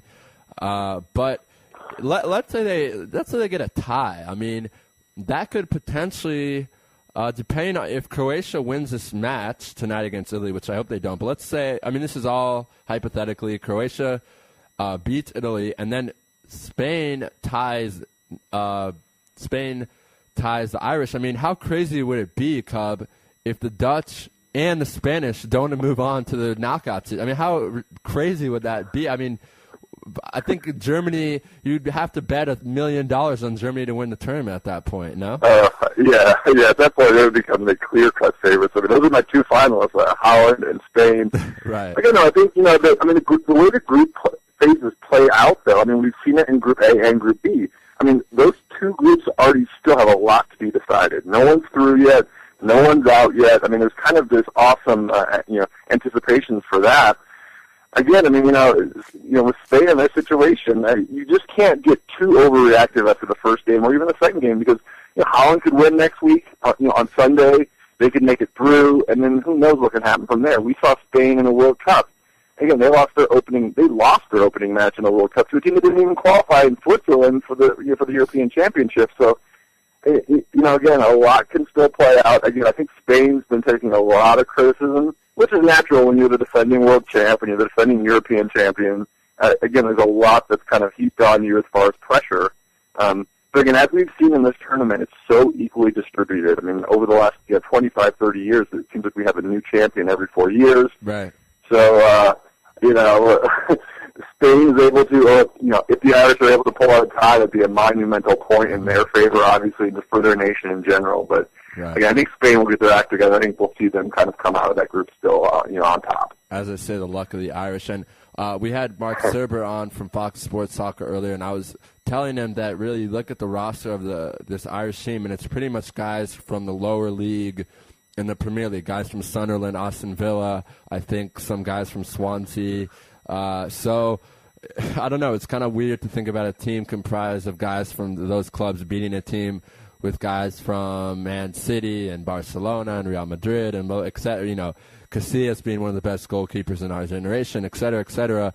So, but you've got to root for those teams. I mean, I'm not a big I like watching them, but I'm not a Spanish fan, so I will be rooting for the Irish tonight to make some noise. And it'd be just interesting, let's say, if it was tied at halftime. And I don't know. I felt like last night watching that, overhyped Germany-Netherlands game 2-0 at halftime, I was just like, this isn't what I wanted. This isn't what we expected. Luckily, the Dutch came in the second half and played really well for Spurs, not really for the whole second half. And I want to talk about that match last night because something just looks off with the players on the Dutch. I know the defense was a concern, but the offense also is a concern. It seems like the guys are not playing as a team. Van Persie and Robin and Snyder just kind of looking mad at each other on the field. So what do you think is going on there, and can they advance? Is it possible they can get some heroics from, I think they'd have to beat Portugal and then have Denmark. I don't remember what it is, but do you think that your team can still make it to the finals? Is it possible? Yeah, I think it is. They've been dangerous offensively. That's kind of the MO of the Dutch, is that tons of flair, lots of build-up, lots of great scoring chances. The issue right now is finishing. And, again, there is this underlying team dynamic between Van Persie, Schneider. Again, those guys aren't best of friends off the pitch. So, there's some tumultuous stuff going on there. Their defense has been miserable in these first two games. The marking's been awful. They've really, really performed defensively poorly. But, again, with the nature of this group, with them getting that last goal actually yesterday in that game against Germany, they still have a chance. They beat Portugal, which is more than possible. If they beat them by more than 2 goals, and then if Germany beats Denmark, which we all kind of expect, Holland's through. And then once you get in the quarterfinals, anything can happen. And again, this is a team that's too dangerous, they have too much firepower to not think it's possible. But again, they're just in that funk offensively where they just aren't able to finish. And Van Persie's kind of had that MO for a long time about being, great for club, but not always great for country in the big tournaments. So, again, he needs to step up and finish more of those. And he finished one yesterday, which again, actually was a big goal, because when you start talking about goal differential and, how the games will ultimately be decided after Sunday's 2 games when they play them simultaneously, so there's no, tanking or anything of that nature. But, again, I've been very disappointed with the Dutch. They were my team coming in, but not out of it yet. Right, and an interesting thing you just said 2 seconds ago is that, look, all the star players in this tournament have struggled. If you really think about Ribéry from France, Cristiano Ronaldo played a good role in the game yesterday, I suppose, but still didn't really have one of his best matches. You could just go on and on. We'll see what Rooney does when he comes off the suspension. Balotelli, really talent-wise, is probably the most talented player on the Italian team. which is kind of a scary thing to think about because he's so young and so crazy. But we'll see what happens. We have about 2 minutes left with me before we move on to finals with Ari Lewis. So I want to talk about the English team because I think they deserve a lot of credit for getting a tie against a really good French team. So much. I mean, I remember Cub talking to you on our last segment about how the English are screwed. I think when we talked, the news came out that Cahill had the broken jaw, which, I mean, who gets broken jaws from soccer? But they got a tie, and they put themselves in, chance to play the Ukrainians and the Swedes, who I think they can beat, or maybe not beat, but they who knows? They can beat them, but we'll see. I think they can put themselves. I think they can advance, and I think that's should be very exciting for English fans if they can just get to the knockout stages, even if they lose the first match there. But how well did you think the British played the first match against France a few days ago? Yeah, I mean, this is an interesting time for British football right now. I think it's they're kind of in that period where they're transitioning from the old guard, the Terrys and Lampards, and again all the guys like Steven Gerrard, the guys that have been there forever, and some of these newer guys that are coming up, and some of the younger guys. And I thought they sort of themselves pretty well against France. Again, that was kind of an interesting. I mean, France is kind of in a similar state as well. France is trying to shake off some of these demons of past competitions where they just have not been solid and they haven't been able to advance. So I think England, again, I think we have some of these dynamics that are building up, and in this group, I think we're going to see in every group, we're going to see this exciting match day three in all these groups where so much is still yet to be decided. And I think England's in a position now by getting that point against France, which I think, like you mentioned, Rafi, was a huge point to get. Because then that puts them in a position where, again, these next two matches aren't paramount where they have to win them both. Just again, getting points and advancing to the quarterfinals. So England, again, I think they have a lot still to prove as a nation, as a team, because they're still kind of in flux. See if some of these young guys are going to step up and assert themselves. And you mentioned Wayne Rooney again. Never know what you're going to get with him, but he's always in a position to score. And again, I mean, scoring goals is still a big premium. We saw Mario Gomez yesterday put his second, third goals through. Right, and Germany's looking great. And the one guy that I think really has played well, probably the best player for me so far, is Bastian Schweinsteiger for Germany. I think he's been great in the midfield, and it's just kind of. I mean, the space he found yesterday against Holland was just ridiculous. Right, and real quick, I guess 60 seconds or less. Can you summarize the USA national team's qualifiers? Because I've just been watching it here from Israel, and it's embarrassing to tie Guatemala, to tie Canada. I mean, I'm part Canadian, so my family in Canada actually watched that match. They don't even. I'm surprised they weren't watching hockey, or they probably were, but who knows? I mean, USA is playing really bad right now. So, what are your thoughts on that, real quick? Well, I'm not too down on them right now. The Canadian game wasn't a qualifier, so it wasn't a big deal. They got the win against Antigua, which again, it's always important to get the points. The tie at Guatemala, the tough part about it was giving up the late goal, but U.S. has never played well in Central America, whether it's Guatemala, Honduras, Costa Rica. Those are awfully tough places to play, especially in qualifiers. So, big picture-wise, U.S. is going to be fine. I think they're going to be fine as far as qualifying through to the next round. Again, they're kind of in that position where they're finally getting Clint Dempsey back. He scored a goal against Guatemala. Again, getting their full complement of players back together, I think they'll be fine. I'm not going to overreact too much to the tie because it was at Guatemala. Now, if that tie had happened here in the States, I think there'd be a lot more hair-pulling and hand-wringing about where this team is going. But, again, I think, as long as we have Tim Howard back there, as long as they have, Clint Dempsey manning the midfield with Larry Donovan, I think they're going to be okay. But again, there's just not a lot of promise with young stars or anything of that nature that's going to give us football fans here stateside a big reason to think that they have a really bright future, unfortunately.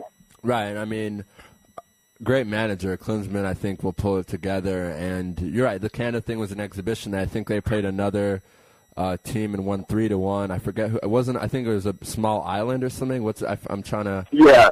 Right. Yeah, it was Antigua. Yeah, that was their first qualifier. And that was a home game. They gave up a goal, but they got the 3 points. Going to Guatemala, like I mentioned, those are tough conditions to play for, especially for the U.S., where they go down to those nations, and those nations look at the United States obviously as the giants, the monsters of the world. So the energy, the passion in the stadium is ramped up 200%. Right, and Cub, unfortunately, I wish we could talk for longer about soccer, but we do have listeners that care about the NBA Finals, and that is going on. So I'm going to turn it over now to my man, Ari Lewis. Cub, until we meet again, it's always a pleasure, and we'll be in touch. And here's Ari Lewis. Thanks, Robbie. Hey, Cub, it's Ari. How you doing out there? I'm great, Ari. How are you today? Doing wonderful, but before we get to the NBA Finals, let's talk about the SmackDown that David Stern led on or put on Jim Rome, Van Smack Master.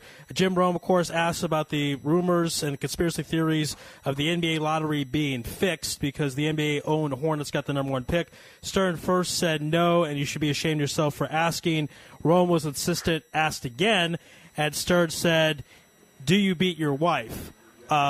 Which was like one of those, not jokes, I should say, but it's one of those questions that doesn't have a positive answer for one who has to respond to it. You're kind of trapped in. So what did you think of David Stern's comeback? You know, we're used to seeing Stern being pretty calm, and he kind of laid it down on Jim Rome.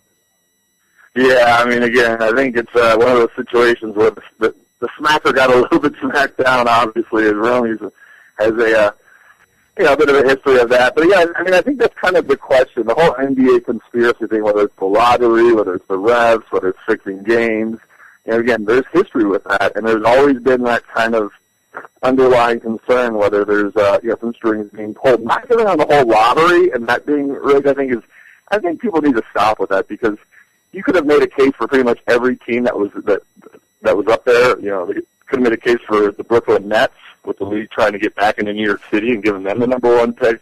Could have made the case for Charlotte with Michael Jordan. I mean, I felt like there was a conspiracy case that could have been made for all of those teams. But David Stern, he's a master of PR. He's a master of kind of spinning things a certain way. And there's times, it's not the first time that he's lashed out at some of us in the media that have been a little critical of those situations. Again, Romy is no stranger to some of that controversy. I think it was a little bit inappropriate as far as his line or his comeback. I don't think it's ever personalized, something you should be presenting or airing your grievances from a professional standpoint. But again, David Stern, this is his league. It's his golden goose. I think he's going to kind of treat it the same way. And the whole conspiracy word is something that the league does not want to hear anything about. Yeah, David Stern has talked about this on and again, not just with the draft, but the whole referees, all this kind of stuff. And he said, if I actually fixed it, I would be defrauding a multi-billion-dollar business. So he's certainly sensitive to it. He doesn't like those type of allegations. Now, let's go to the finals itself. We'll start with Dwayne Wade. You can make whatever you want to say about LeBron's only 7 points in the fourth quarter, but D. Wade's got to step up, only scored 19 points. And he addressed that issue, in the finals of 2006. He was 24 years old, has a little more wear on the tires now at 30. Wade is not really been the Wade of old in these playoffs. How can he find the magic and step it up for Game 2? Yeah, again, I think he is the key at this point. It's somewhat fashionable, especially here in America, to kind of bash on LeBron. It's kind of trendy to bag on LeBron, even if you don't watch the game or if you don't look at the box scores and see. Well, he had 30 points. He did had a pretty good fourth quarter. Just so happened he was matched up against Kevin Durant, who had an amazing fourth quarter. So, again, D. Wade, though, he's just been inconsistent this playoffs. There's been flashes of brilliance. We've seen the D. Wade of old, but then we've seen this kind of older, as you mentioned, a little bit more wear on the tire with D. Wade. He's a bit older than a lot of these other guys, and this is a very young series, obviously, with both these teams. So, again, I think D. Wade needs to stop settling for jumpers. I think the team as a whole needs to be more aggressive towards the hole because in that second half, they went from playing a really strong first half to, settling for jumpers and not attacking the glass, not getting to the free throw line. And that's generally just the case of, where your offensive aggressive or where your offensive focus is. And as a team, I just think Miami settled too much and weren't as aggressive as they have been. So I look for D-Wade to be overly aggressive. He said it yesterday in his press conference about being aggressive. And I just think we're going to see, I think we're going to see an individual that's going to be a little bit more ramped up as far as saying, okay, this is my team still as well, and I want to take this team on my shoulders a little bit and kind of help LeBron shoulder the load a little bit. So, yeah, I expect a huge game tonight from D-Wade. Whether it's going to be enough, we'll just have to see. All right, and let's address Miami's bench issues because, I picked Miami in 6, but one of the things that I'm a little scared about is Thunder are so much deeper. I mean, they're playing 8 or 9 guys. Miami really plays 6. I mean, Mike Miller's not really doing that much. He's at the end of his career, probably retired at the end of the season. Joel Anthony, we know we're not really getting anything from him. Chris Bosh, the 6th guy in Game 1, do you expect him to start tonight or be the only really real bench guy for the Miami Heat? Yeah, I think he needs to start. I mean, I've kind of been arguing for him starting since his return because I feel like with his injury, and he goes out there, he warms up, he kind of gets ready to go, and then he goes and sits on the bench. Right, colds up. To me, it doesn't make a whole lot of sense from like just a physical standpoint. I want to get him warm. I want to get him out there. I want to get him playing. And again, I mean, we saw like such a difference he made in Game 6 and 7 against Boston. His ability to kind of draw Kevin Garnett out of the paint, it opened up some lanes for LeBron and D-Wade to drive. So I think Chris Bosh needs to get max minutes tonight. And just going forward, I think they need to sell out on him as far as the amount of minutes they can play because, like you said, this team is so thin. They're so thin, like on the interior, and we saw it. It was kind of one of the matchups I thought that really leaned toward Oklahoma City was just the front courts because, again, Ibaka, Perkins, Nick Hoffman played a great Game 1. When those guys are involved, when those guys are able to find space and wreak a little havoc on their own, getting offensive rebounds, getting tip-outs, it makes Thunder almost unbeatable, especially when they ratchet up the defense like they did in the second half. So Chris Bosh, D-Wade, they need all three to be pretty much on every night. It's going to be a quick series. All right, and let's go over to the Thunder. Before we get to the actual roster, I mean, Seattle is not happy about this. Their side, Seattle drafted Durant, and just kind of how the whole team was taken. Just Seattle kind of has legitimate gripe, but what can they do about it? They kind of just have to sit there. I mean, you feel for the Seattle fans, obviously, I'm sure. Even though you're not from Seattle. Oh, gosh. Yeah, this is – people love Oklahoma City, but there's a lot of amnesia about the entire Sonics thing and how they left the city, and a lot of young NBA fans don't even have a clear picture on how that all went down. But if I was a Seattle fan, I think I'd just rather people stop talking about it. Quit bringing up the fact that Oklahoma City did move kind of under suspicious, situation, leaving the city with Clay Bennett taking over the team, how the league was kind of involved in the move. Especially out of such a great NBA market. Seattle has some of the best fans. Of course, there's always dollar signs involved. There were, arena deals and things of that nature. Howard Schultz, the Starbucks guy, was, again, there were so many different players. But, again, if I'm a Sonics fan, I'm just saying, please quit mentioning it because it just digs the knife in a little deeper every time. It's like, oh, no, these guys used to be in Seattle, and wow, they must be kicking themselves right now for not having such a great young team. But, yeah, it really is a tragic story that kind of underlying such an awesome story of this young Thunder team. Yeah, one of the things I think Seattle fans could take some solace in is part of the reason why OKC got the team was they were so hospitable after Katrina. They hosted the New Orleans Hornets, or the New Orleans Hornets of Oklahoma City. That showed the league, hey, a team could work, and OKC look at these crowds coming to the games. All right, let's go to the players, of course, for the Thunder. Now, for whatever reason, Russell Westbrook used that incident with Shane Battier to really pump him up. Is he going to be able to carry that energy in Game 2, or does he need to get in a fight with somebody else to get him to play like that? He was great in Game 1. Yeah, that was kind of the model for the perfect, Russell Westbrook. He didn't shoot great from the field, but again, he's attacking, he's offensive, he's focused on defense, he's efficient with the ball, he didn't turn the ball over. And at the right time, he knows when to find Kevin Durant, which he did in the fourth quarter. Because if you look back at this entire month of play that the Thunder have done, and again, I was impressed with the Thunder a month ago. I'm even more impressed now because of the way that they, were able to take down Dallas, LA, the Spurs, coming back in fourth quarter of games. They seemingly are down every halftime. Russell Westbrook will have a big third quarter to kind of get him close, and Kevin Durant takes him home. And again, just seeing the way they played in Game 1, and Russell Westbrook specifically, again, I don't think he needs any kind of motivation. That's one of the beauties of him as a player is that he brings that intensity, that fire every night. Sometimes it manifests itself, in negative ways. Sometimes he gets a little too excited, he turns the ball over, he takes too many shots. But, kind of that underlying thing, though, about Russell Westbrook, people say he needs to look for Durant more. He shouldn't be shooting more than Durant.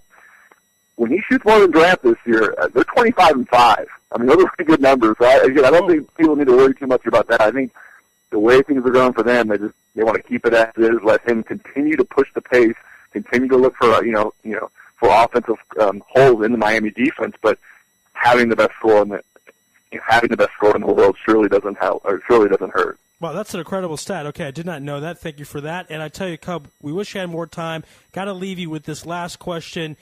Game 2, very pivotal. Miami wins. They have the home court advantage. They lose down 0-2, going back to Miami. What do you think happens tonight in OKC? You mentioned that Oklahoma City crowd. It's the only college atmosphere, maybe other than San Antonio, but I don't give San Antonio, their building's kind of too big and cavernous.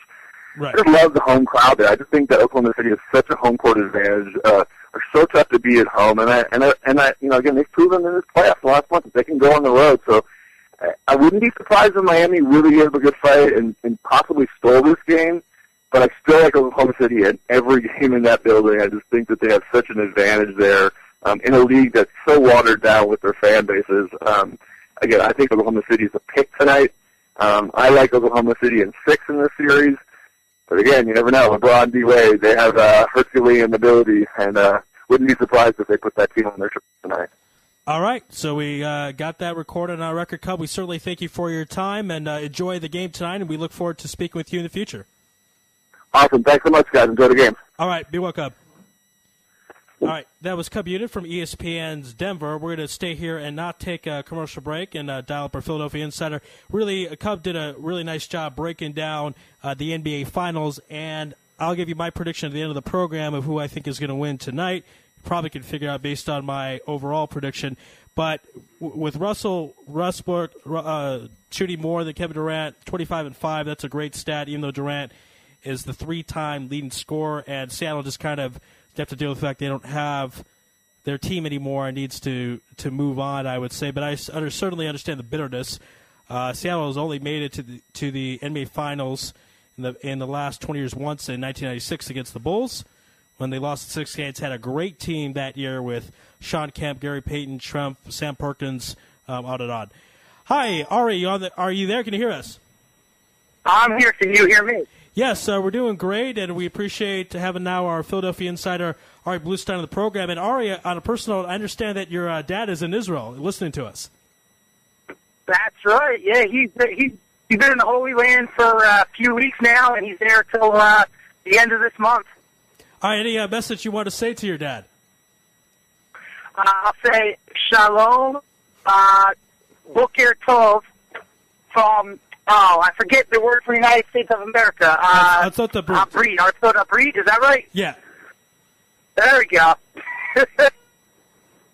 So it's interesting because we may have a response to that. Hey, Ari, how you doing? Uh-oh, what a surprise guest. How you doing, Dad? I'm good. Glad to hear your voice. Is Ari Lewis and Rafi treating you well over there? Oh, they're great. I got to listen to the earlier show because you got delayed a little bit, and it's a good show. Only the best for your dad, Ari. Don't worry about it. Thanks, guys. Appreciate it. All right, so we got that prank out of the way. Let's go. And by the way, feel free to jump in anytime you like, Mr. Bluestein. But let's start before we get to the NBA Finals. Perfect game by Matt Cain. I brought this up at the end of the program. It seems since the players have stopped taking steroids, we've seen a lot more no-hitters, perfect games. A perfect game on average used to be once every 5 years. We've had 2 in the past 5 or 6 weeks. Is there any other reason other than the fact the players have hopefully at least stopped taking steroids why we're seeing all this pitching improvement? Yeah, I think it's a little bit of that, and I think it's also, a product of more teams being in Major League Baseball. The talent is dispersed throughout the league with all these expansion teams, and I think now, along with the steroids, that's kind of catching up with Major League Baseball. An interesting statistic, you mentioned there were 2 perfect games this year. Philip Bummer was the first, and then back in 2010, Dallas Braden of the A's and Roy Halladay pitched 2 perfect games in 1 year. So that's twice in the last 3 years, and we've had 2 perfect games in 1 season. And here's a little fun fact. The last time that happened, the year 1880. And I don't remember the guy that did it, but that was a long, long time ago. So, you can see the no steroids certainly having an effect on the game. And, one of the things that we're seeing this great article that it felt like it was only a matter of time before Matt Cain was going to throw this perfect game. I mean, did you have a feeling that, we've seen perfect games where there's almost a chance where the perfect game is broken, get to a 3-ball count, or play looks like it's going to be a hit. Did it look like probably when we got to the 7th inning that Matt Cain was going to finish this off? Yeah, I think it seemed like he was going to finish this off. I mean, he pitched a great game. He had 14 strikeouts, tied for the best ever, I believe, in a perfect game with Sandy Koufax. And there was only one questionable play during the perfect game, and it was a great catch by one of the Giants outfielders. But Matt Cain is one of the more underrated pitchers in Major League Baseball, and I think that he was bound to have one of these type of games. I saw him up close and personal when he played the Phillies back in the 2010 NLCS, and I knew he was a great pitcher. He has great control. He has great movement on his fastball, and he has great off-speed pitches as well. So kudos to Matt Cain. I think we'll see great pitching performances from him in the future. He won't be one of those flash-in-the-pan perfect game guys like Dallas Braden and Philip Humber was the last few years. Right, absolutely. Actually, excuse me, before we get to the NBA Finals, we haven't spoken with you since the Kings won the Stanley Cup in 6 games over the New Jersey Devils. Jonathan Quick, the Conn Smythe winner. People are saying this could be a repeat, even though they were the 8th seed this year. It's a very young team. What do you think about the chances of the Kings repeating as Stanley Cup champions next season?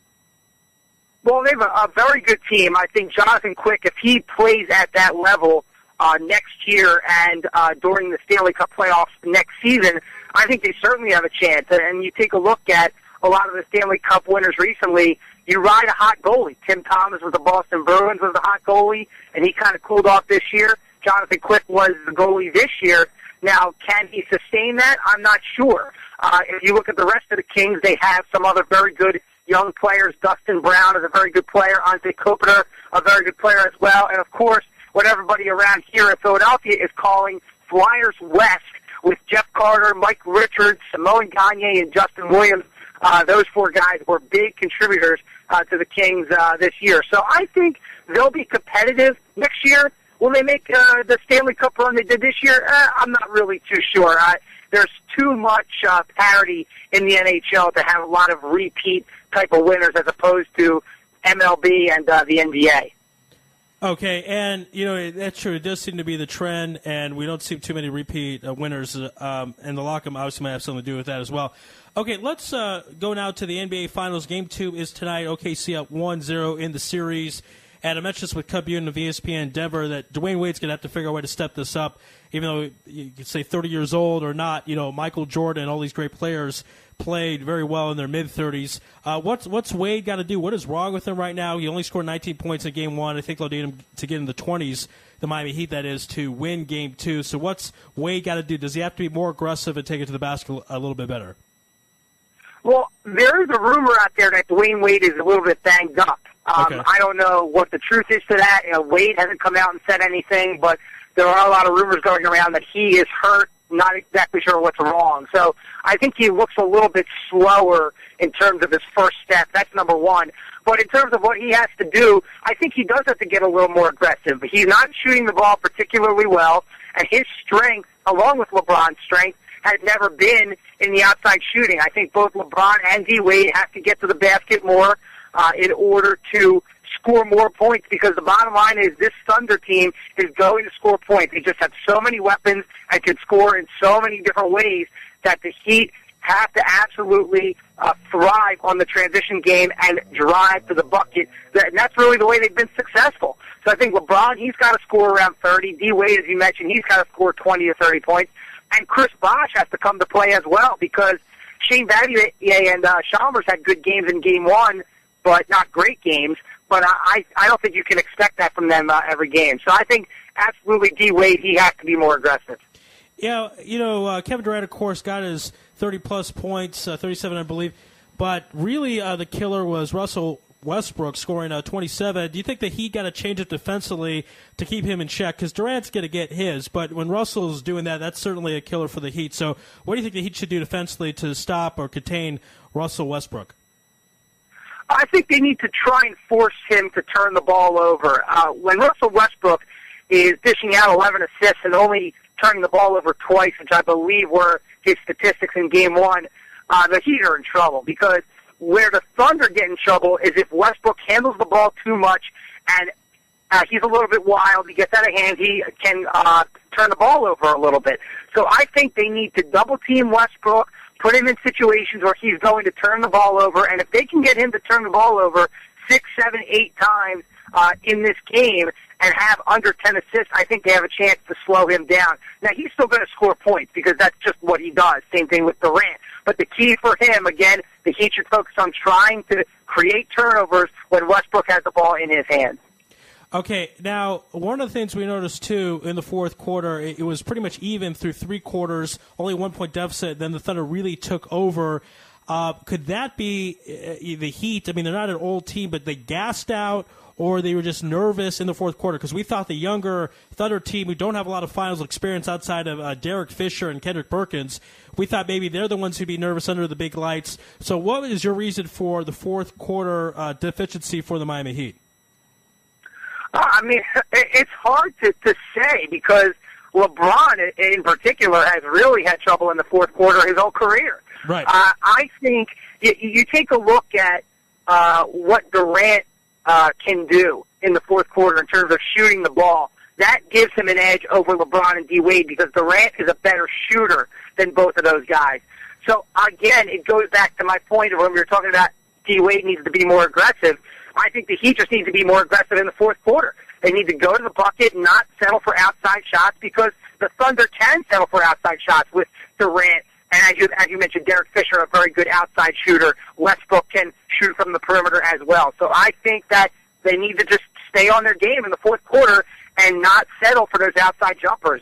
But the Thunder just are such a good team in the third and fourth quarter. They have been all year, and they're very good free throw shooters, and that is key to win a game late. So I think that the Heat are in trouble, honestly, but they do need to be more aggressive. All right. Now, of course, I mentioned Game 2 is 4 in the morning here in Israel, which is, of course, 9 o'clock, I think, Eastern time. Yeah. Is that right? Okay, 9 o'clock Eastern time, catering to all across the United States. Let's get your prediction, Ari. OKC won Game 1, very pivotal because if Miami wins, they get home court advantage. They lose, they go down 0-2 and head back to Miami. So what do you think will happen tonight in Game 2 of the NBA Finals? I don't see any reason why OKC won't win Game 2. Wow. You take a look at Game 1, they got 5 points from James Harden. You have to think that Harden will have a better night. Maybe he had some Game 1 jitters. You know, his shooting touch wasn't quite there, but Harden is a great player and a great shooter. So I think he'll come to life, and the Heat may forget about him, focusing on Westbrook and Durant, and maybe Cephalosha not allowing him to shoot from the perimeter. But bottom line is, until the Heat beat the Thunder in a game, I don't see how they can really win this series or even win any games in this series, bottom line. So I'm going with the Thunder at home tonight to take a 2-0 lead. And before we let you go, let's to ask you your thoughts about the David Stern comments to Jim Rome. When Jim Rome asked about the conspiracy that the lottery was fixed, he asked it twice. David Stern said, "Do you beat your wife?" trying to make the pun that you can't really answer that question without looking really bad. Did you think David Stern was a little out of line with talk show host Jim Rome? I think he was a little bit out of line. You know, I heard those comments this morning, and, you know, you think about it, the way he answered that question, it makes me think he has something to hide. If you don't have anything to hide, you say Jim Rome, like, I know people speculate that, but this is how it works. There's no way that this can possibly happen, and it's not fixed. But he didn't really give a definitive answer. He was just like, how can you say that, yada, yada, yada. And I think that kind of answer tells me, you know, something's up with the lottery. I think it is fixed. So I think David Stern was not smart with that answer. I didn't really like the way he answered. Now, I don't really like Jim Rome. I don't think a lot of people like Jim Rome, but I got to give him credit for asking the commissioner that question. And, again, the way he answered it leads me to believe that there is something fishy about that if you look at who has won the draft lottery over the last several seasons. Yeah, great point there. There's been some weird times with the lottery. I think obviously people always point to Patrick Ewing in '85, the frozen envelope. When Michael Jordan got that pick with the Wizards in '01, I thought that was a little weird. There's been a couple other weird ones, especially when you look at the odds of the team winning the lottery, and everyone thought that it was going to go to Charlotte. Now, before we let you go, we're obviously got to talk about your Phillies. Utley apparently is injured. In rehab. So tell us about what his status is right now. Well, Chase Utley just played his second game in Single-A, Clearwater, Florida, last night, and he went 2 for 5 with a double and a couple of runs scored. And that's much better than his first game, which was a couple nights ago. He went 0 for 5 with 3 strikeouts. So he is on his way back. He's just DHing as of now. He is not playing the field, but he is planning to play some second base either at the end of this week or next week. And if things are going well, he should be back by the beginning of July. He'll probably be in the minor leagues for 2 to 3 weeks rehabbing, making his way back up to the major leagues. But right now he's just in Single-A, and he's making some good progress. So hopefully the Phillies can have him back kind of soon because the Phillies certainly need him. Okay, so we hope the best for Utley out there and hope he can get everything to the proper form. All right, we're going to let you go, but Mr. Bluestein, anything like that? Mr. Bluestein's, by the way, wearing a Phillies hat. Yeah. I'm wearing a Phillies hat, and I just make sure you give a kiss to that beautiful granddaughter of mine, your daughter, Brianna. Yeah. All right, I will. And good way to represent Philly by wearing the Phillies hat. I'll see you in a couple weeks. All right, be well out there. Oh, and happy early Father's Day, Dad. Oh, wow. Thanks, Ari. All right. All right, have a good day. All right, you too. That was our Philadelphia insider, Ari Bluestein, here on IsraelSportsRadio.com. And let's switch mics for a moment and have Rafi get back in here. All right, it's you're back with Raphael right now, and we are going to be dialing up Robert Rothbart from Slovenia. Well, we'll tell you a little bit more about him in the interview. We actually sent him questions before the interview to make sure everything was okay. He requested them, and we're very excited to have him on. He's a member of the the Israel national basketball team, plays for Powerhouse Union Olympia, which is in Slovenia. So we're actually going to be calling him in Slovenia. Great basketball tradition there, great soccer tradition there. Really, soccer's been very great there. A lot of guys playing there. And I think I'm blanking on the name, but a point guard for the Rockets is from Slovenia. So very exciting to have him on. And we're going to try and figure out how to call Slovenia, because we've never have on the program. So let's see. Okay, okay. So we're gonna go to commercial for a minute so we can try and figure out how to dial up Slovenia. So we'll be back in about, hopefully, less than 60 seconds. So stay with us. The All Sports Talk Network in the Middle East, IsraelSportsRadio.com. Body and Soul Gym in the heart of Talpiot. Great machines, excellent staff, and wonderful classes such as Pilates, yoga, and kickboxing. Give them a call at 02-678-8861. Once again, that's 02-678-8861. www.body-soul.co.il. Once again, that's www.body-soul.co.il. That's Body and Soul in the heart of Talpiot, which is great for your body and your soul. You're already using a credit card every... Back on Lewis Live right now. We're going to try Slovenia again, Robert Rothbart. So let's see if this works. This should work. Oh, it appears it's working. Very excited to have Robert on the show. And very interesting background for this guy. We're dialing him up. Hope he picks up.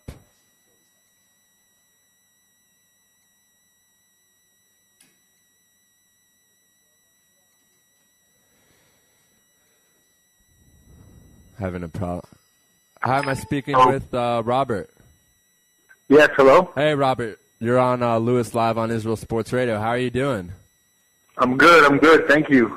It's great to have you on. We're excited to have you on. We've had a lot of great national team Israeli players on in Israel, but we've never had someone who's playing abroad. So, let's get right into it. And I want to, for a minute, I want to tell our listeners a little bit about you, if you don't mind. If you don't mind that. Great. And you have 3 citizenships. That's something that's so rare. I have 3 citizenships, Robert. I'm Canadian, American, and Israeli. But you have Israeli citizenship, Serbian citizenship, and then Bosnian citizenship. And you also lived in the United States for a while. So you've pretty much been everywhere. And, of course, right now you're playing in Union in Slovenia, one of the powerhouse EuroLeague teams in the world. So just wanted to tell our listeners a little bit more background about you. You've played in Israel. You've played in Paris. You've played everywhere, really. Let's be honest. So I want to start off, Robert, and ask you what it's like when you get to represent Israel and be a part of the Israel national basketball team and go to training camps and play with all the other guys. And what is that like for you? Okay. I'll just start off by adding that I do have American citizenship as well. Wow. Yeah. Wow. Okay. What it's like, it's great, for Jews that grew up, outside of Israel. I think it's a special and unique experience. For us, sometimes just visiting Israel is unique, but to actually be able to, represent the country is something that is admired by, I think, many people, especially by me, and it's a great honor to be able to, be chosen. It's almost a kind of a service that you're servicing the country, so it feels great.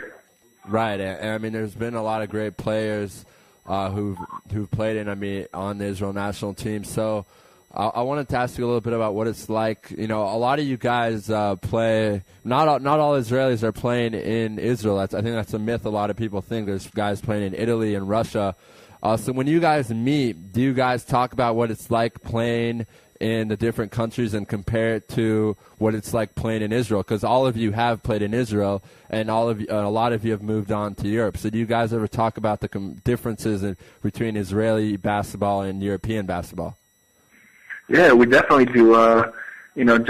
Just from a professional standpoint, we're curious, to know how different places are, and especially for the guys who do play overseas and are looking to continue playing overseas, it's great to know what different countries are, because every country is different, whether it's Israel or, Europe. Every country has its own characteristics.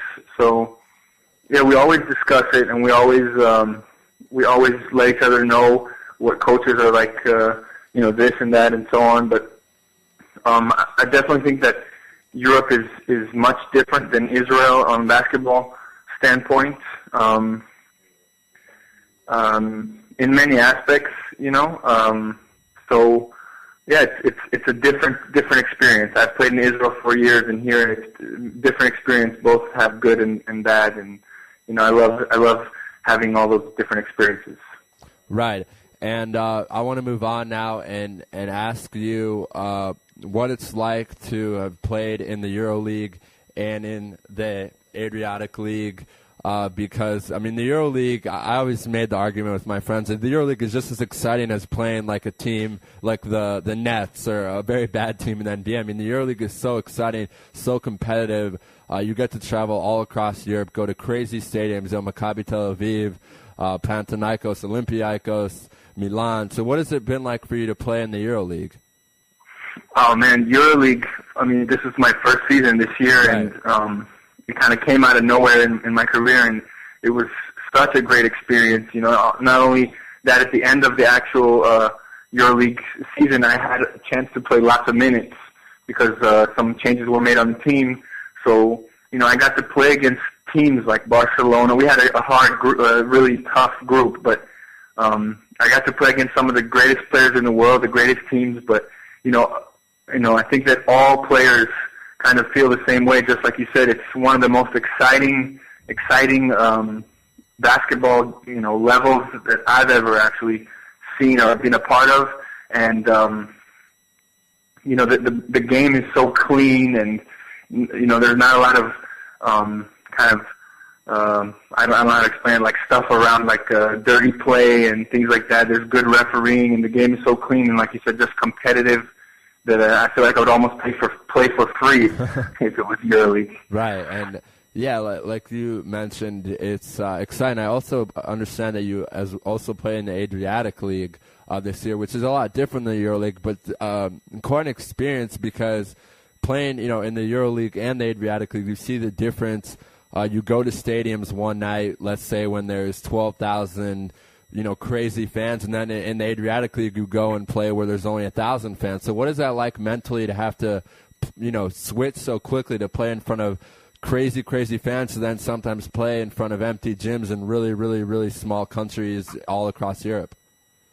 Well, actually, Adriatic League, to my opinion, is probably one of the top basketball leagues in Europe, as well. Yeah, definitely. So, and not only that, this year there were four EuroLeague teams in Adriatic League, Right. so it was, if I'm not mistaken, Yeah. So it is a different feel, like you said. It's bus trips, and you're coming to little smaller gyms, and clubs with less of a budget. But definitely the basketball in the Adriatic League is, the fans are just as crazy, and the people love it. And it's very serious. So I was also fortunate that that was our national competition, the Adriatic League. So we really had a hard year as far as competition is concerned. But playing EuroLeague kind of, because it is a higher level, no matter how great the Adriatic League is, it kind of prepares you better for Adriatic League and for other things. So I think it definitely helps a player. Absolutely, yeah. And I believe Partizan played in Euro and Adriatic, Maccabi, you guys, and then I'm blanking. And KK Zagreb. Right. KK Zagreb. Right, there you go. So 4 teams. Which they did, And very, very excited to have. Really, it's cool to have someone on who's played in both of those leagues. I want to ask you, because we had on Derek Sharp last week, and we asked him, what is it like to play in the domestic league, play in the EuroLeague, and play in the Adriatic League? I mean, do you get tired? It's been a long season for you, hasn't it? Yeah, it's been a long season, especially because the work ethic here in this part of Europe is very, very developed. I would say they really like to work the players, so we didn't really have a lot of off days and things like that. But you do get tired, but everything is done in the range of professional sports, and nothing is dangerous. So you get tired, but it's all fun. And like you said, if there's a EuroLeague game coming up tomorrow night, then you forget about being tired and you just go out and get excited to play basketball. And that's what's beautiful about it, is that it gets that childhood excitement back out of you. Is definitely in EuroLeague, and those high level basketball games definitely get that out of you. Right, and Robert, the next thing I'm going to ask you about, I'm very sensitive to, because I'm a Hoosier and I lived in Indiana. And I gotta tell you, we were so excited about you coming. I was in Bloomington at that time. I think it was 04, 05, or 03, 04. I don't really remember. But I know, you got to do what's best for you. You got to do what you feel is best. But can you maybe go a little into why you decided that college basketball wasn't the best thing for you, attending Indiana University? I believe at the time under Coach Davis wasn't the best thing for you. Well, first of all, I'm sorry to disappoint. It's okay. It's okay. Yeah, I made that decision because, unlike many, high school kids at that time, I had other options, Right. and I had some options, and also being from Europe originally, I wasn't afraid to go here. Actually, I was willing and I wanted to, and it seemed like a new adventure. And I kind of already spoke French, and wanted to have the opportunity to live in Paris for 2 years and play professional basketball out of high school isn't something that was, it wasn't taken lightly in my head. So yeah, I was very excited about that opportunity to go and play in Paris and possibly start my professional career. And I always knew that I wanted to be a professional basketball player.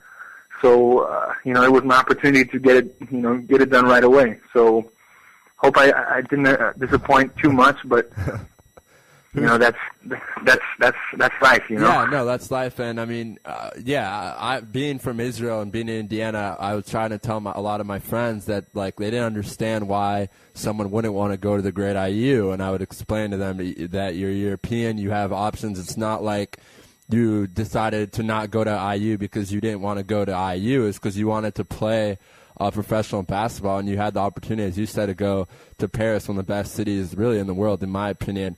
So, Robert, I'll forgive you. I'll speak for Indiana, who's your fans, and I'll say I'll forgive you. And we kind of touched on this earlier, but I want to ask you, you've played now in so many different places. You've been in high school as well. What has been your favorite stadium to play in? I mean, in anywhere, from high school to your pro career in Israel, to your pro career in Europe, to I mean, just you've played everywhere. So please tell our listeners your favorite place that you've played in. My favorite place, well, the most amazing place I've played as far as greatest gym is definitely this year was in Stožice in Ljubljana. It was it's a state-of-the-art arena. But my favorite place to play in of all times would I think it would have to be in the Pierre de Coubertin in Paris, where we played. They don't play there anymore, but it was a nice atmosphere. It was, the French league was exciting, and all the gyms in France were really homey, like 3,000 people, you know, a capacity of 3,000 packed with 4.5, you know, and things like that. But yeah, definitely in France and Paris was fun. When that place was getting filled up, it was really nice, and I liked practicing there, and you know, had a great time of my life there. So I think it would be in Paris. Okay, interesting. You know, it's funny. I didn't expect you to say that because, I mean, I don't know much. I feel like French basketball, out of all the European big countries, is one of the ones that people don't know about. So that's interesting to hear that. And my next question for you is, obviously your family, you had to leave because of the war, and is your family still in Bosnia? Do you ever go visit? Obviously the war has kind of gone by now. It's in the 90s. How do you keep in touch with family? Where is your family? I mean, like we said, you have 4 citizenships. So when someone asks you where you're from, what do you say? I'm from my mother's womb. That's where I'm from. Okay. Yeah, I don't really say where I'm from because, you know, I have many places that I'm from, but actually my family lives in the States now, in California. Okay. Both my parents are there, and Bosnia is, you know, slowly becoming less and less a part of our lives because, you know, all the real estate that, you know, my family, you know, owned before the war is slowly, we're, you know, selling it and things like that, but yeah, it's slowly becoming less and less a part of our lives. Even though my dad does have a vacation home next to Croatia, which is in Bosnia, so I'm actually going there next Sunday. So wow, okay. Yeah, so that's kind of, but yeah, actually Bosnia is not so much a part of my life that much anymore, even though I don't have anything against it, just the way life carries you. Yeah. Yeah, I mean, things. Who knows? Who knows, Robert? Maybe in 10 years it will. I mean, that's the way life works. Yeah. Next question I wanted to ask you about, do you see yourself coming back to Israel? I mean, you're still young. That's what people you started your career in 2004, right out of high school. So you're still 25. I mean, in basketball, LeBron's 27, and he still has a lot of good years left. So you still have probably a good 10 years left of your career. Do you see yourself coming back maybe to play for Maccabi or Hapoel Jerusalem, or what are your goals right now for your future with your career, and what is your goal, you know, in 10 years when your career is done? What do you want to say that you were able to accomplish in your career? Well, you know, I truly enjoyed my time in Israel, and actually served 2.5 years of the army, and played for different clubs. Currently right now I'm really trying to maybe stay in Europe maybe a couple more years and play on some teams, maybe some EuroLeague team next year and things like that. but definitely I would love to come back to Israel and live there. It would be much more comfortable, much more comfortable lifestyle. Just right now, I don't see it happening in the near future from a professional standpoint, but I would love to play in Israel again and love to come back if the situation was right for me. Interesting. And the last question I wanted to ask you about, NBA playoffs are going on. You're a professional basketball player. Do you follow the NBA? Is that something that interests you? To be honest with you, I don't follow the NBA. Wow. Okay. No, that's interesting. Yeah, because ever since I got to Europe, if you want to watch the games live, you have to stay up all night and, certain games. I really don't follow it anymore. I'm more of a family man now. I'm like, I watch basketball, sometimes here and there, and, certain, EuroLeague is more what I watch and things like that, and, certain things in Europe. But yeah, definitely you're not gonna find me staying up all night to watch a basketball game anymore. All right, and then the last question: you spent 2010, 2011 in Maccabi Haifa. There's a new American coach there, Brad Greenberg, a great guy. We've had him on the show. Former GM, former assistant coach, former college coach.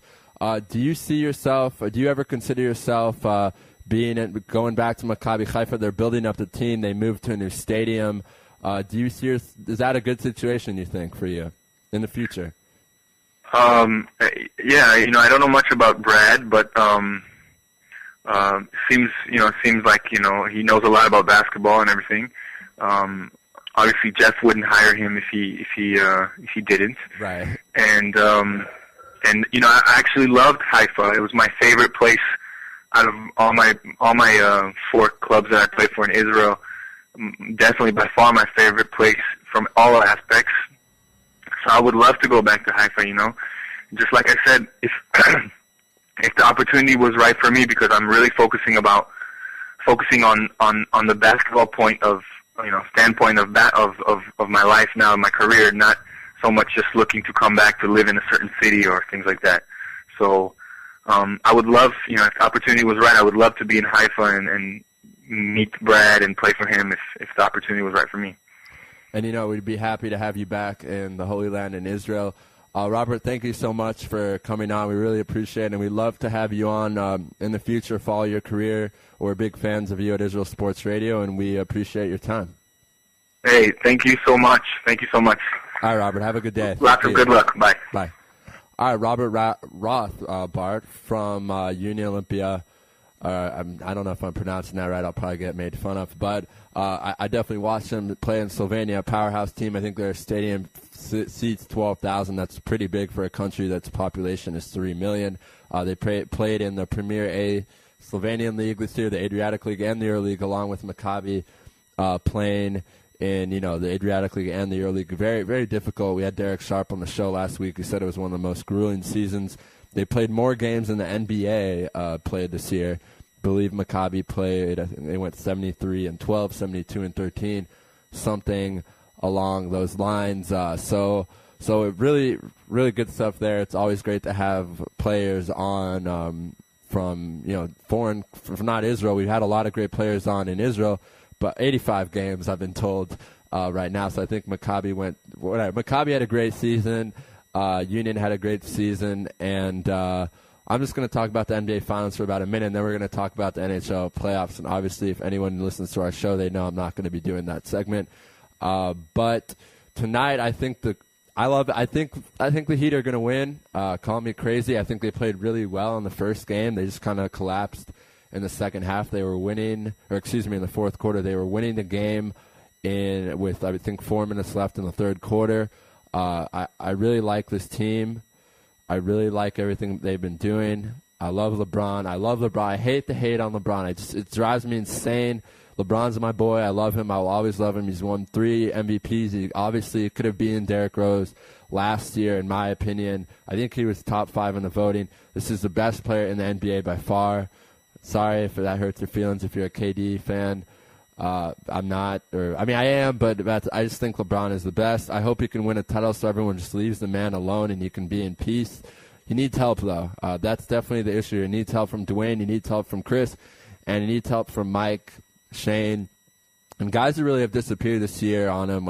Norris Cole, the first-round pick out of Cleveland State, and Mario Chalmers, who I don't really know what's been going on with him. Really, the guy, though, who really needs to pick it up is Dwayne Wade, a guy who 6 years ago won the NBA championship, was touted as then. That kind of got him to be the superstar, and he hasn't really played that well in the playoffs. He had a knee injury, and he went to go see Tom Crean, my boy at Indiana University. Tom Crean gave him some good advice. He came back the next game, had 30 points, but very inconsistent. I don't think we've ever said that really about Dwayne. That's not been a way that we would characterize his career.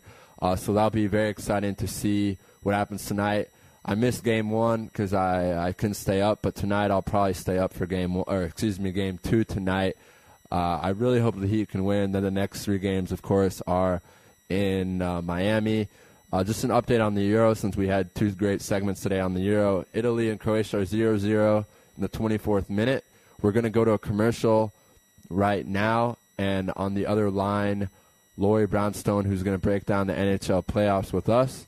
So stay with us. That's going to be our last segment. Next week, to remind everyone, on Tuesday, we will be having, very proud to announce, we'll be having Kevin Gilbride of the New York Giants offensive coordinator, and Charles Swerke of the Chicago Bulls, the voice of the Chicago Bulls.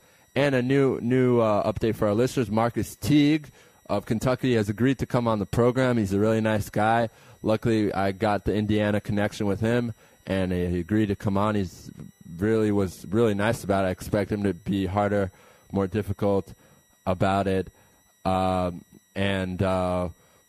see what happens with that. We're very excited to have him on. He's being projected as between 20 and 28 from what our guys have been telling us, our gurus from NBADraftChat.com.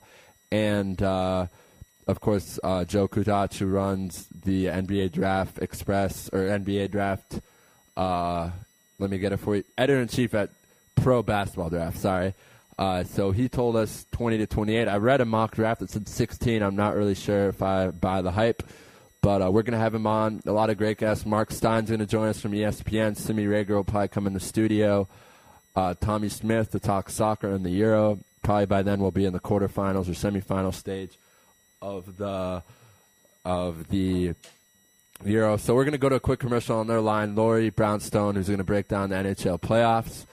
And thank you for staying with us. That was a great interview with Robert. And we'll be right back.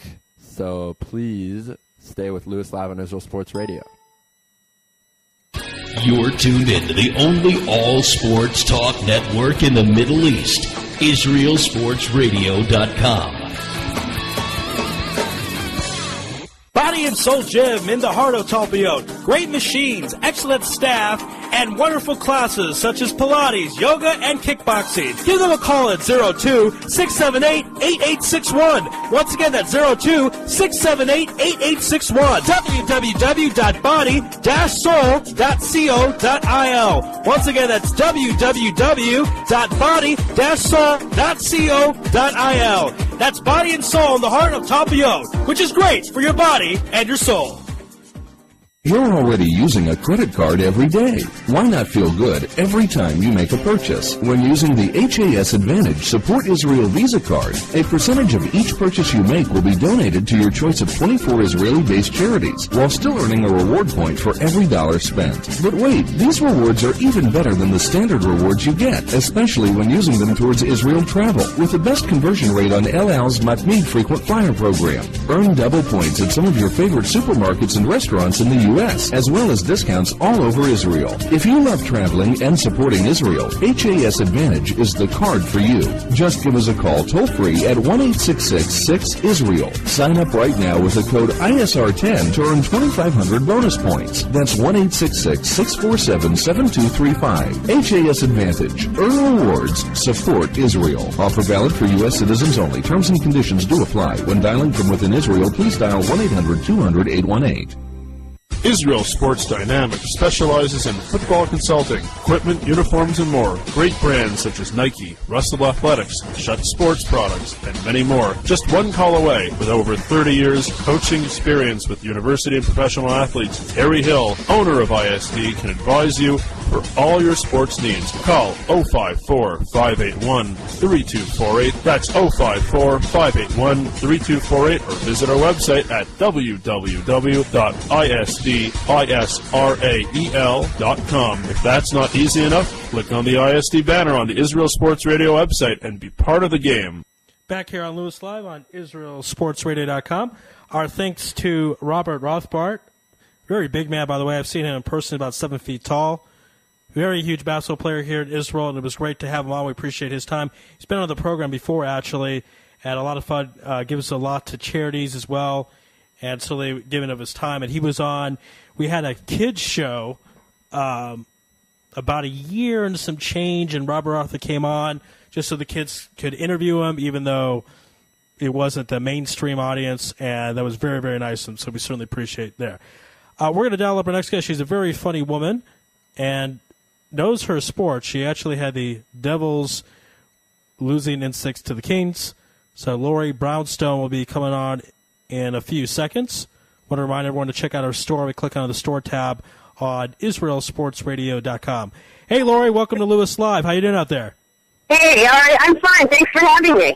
Absolutely. So New York City, is it still as weird as I remembered it? It's still weird. It's still weird. As soon as the Rangers lost, they shut down. Nobody spoke hockey here. It was all in. It was all in Jersey. Now, what is the weirdest thing that you've seen in New York so far? Well, the weirdest thing, I can't say it online, otherwise you might ban me. I've seen people walking around here without any clothes on. That's pretty weird, except they have a little Jersey shirt on, a little Devil shirt on. That I've seen. Have you seen pretty bizarre. Have you seen Naked Cowboy yet? I haven't yet, but I'll go look for it today. Okay, yeah. I mean, that's the whole thing. A good friend of mine, actually, you saw him perform comedy thing, Mark Spear. He said that's the thing. In Israel, people beg for money. They don't have to do anything. In New York, when they beg for money, you have to dress up in a cowboy hat naked. You have to really earn your money. Absolutely. Yeah. Well, I'm going to Times Square as I get off with you, and I'll go and track him down. I'll take a picture for you. Now, let's also talk Times Square. By the way, my parents used to live in New York way back, and it was people forget Times Square was a disaster, but now it's Disneyland. It's still like that, right? Yeah, it's they shut off everything and it's just a pedestrian walkway, and they have people dressed up in Disney outfits, Spider-Man, Superman's walking around. Of course they charge about $5 or $10 to get a photo with these characters, but it's a way to make money. It's actually a lot of fun to go down there if you want to be smushed and sweat all over everybody. It's just a blast. Yeah, I'm sure. But now that I live here, I don't need to go there anymore. Yeah. Once you live there, when you lived in Arizona, how often did you really go to the Grand Canyon? I think I went once. I lived there 15 years. I think I went once, only because we had out of town guests. I walk by the Empire State Building. I look up. I think about going in the lobby, and I go, maybe next week. Right. So I doubt if I'll ever get up there. Yeah, I mean, in 25 years, I think I went to the Grand Canyon 3 times, and one of them was there was some out of town of people. Now, I'll tell you something. Not only are you a comedian, but you should consider yourself a sports expert because you had this right. We had you on record of saying the Kings in 6, and they won it in 6. How did you know that was going to happen? I was so right. Well, it's 6, No, seriously, a gut feeling told me. And actually, I thought I would be wrong once the L.A. Kings, won 3-0. I was actually disappointed. I thought the first 2 games could have gone either way because they were in overtime and it was really close, even though L.A. played a little better. But I was stunned when the Kings won their third game. I forget the score. I think it was 4-0 or something, and it was horrible. It was actually, if I can recap, and when it was just very depressing series. I thought, great, the Kings are going to sweep it in 4. So I was really happy when the Devils came back. At least they made it a little more interesting. The final game was a little boring, though. I mean, when Steve Bernay took that 5-minute major penalty at the beginning of the first period, that just ended the entire game. And then the Kings, scored 3 goals, and that was over. So it was kind of depressing. And I also knew that LA would win for this particular reason. Not to plug this, but I'm originally from Canada, and LA Kings have 25 Canadian players versus the New Jersey Devils, which only had 7 Canadian players. So that's how I called it. Okay, so that's really what did it, was the Canadian pride. I think so. Hey, it's a Canadian game. What can I say? When you have 25 players on your roster, what can I say? There are 25 happy Canadians who now can play golf in L.A., so I think it's very, very exciting for them to be there. Yeah. But, even though the Devils won, the Devils lost, and I was reading the Star-Ledger the other day that actually just being in the Stanley Cup Finals ended up generating more than $30 million into the coffers in New Jersey. So even though the Devils didn't win, it was certainly a boost to that local economy. Wow. And Okay. I can just imagine that LA is even more than that.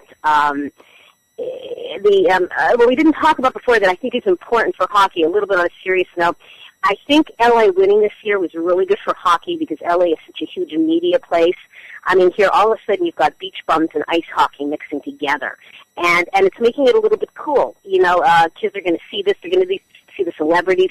Matthew Perry was there. Alyssa Milano was there for almost every game. And when they see these celebrities go to these games and the LA Kings win, all of a sudden they feel like the winner, and the young kids in Southern California want to come out and start playing. And I think it's a boost for hockey in that area. So I think as long as LA doesn't totally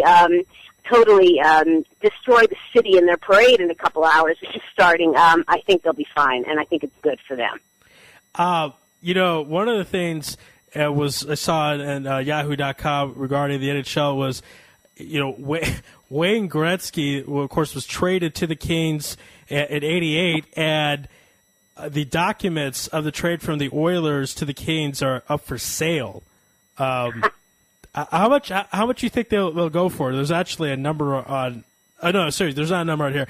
How much do you think really they'll go for? I can't believe someone would want to. I'm sure someone's going to buy it, but how much do you think they'll sell for? I have no idea. I'm guessing maybe 100,000. What do you think?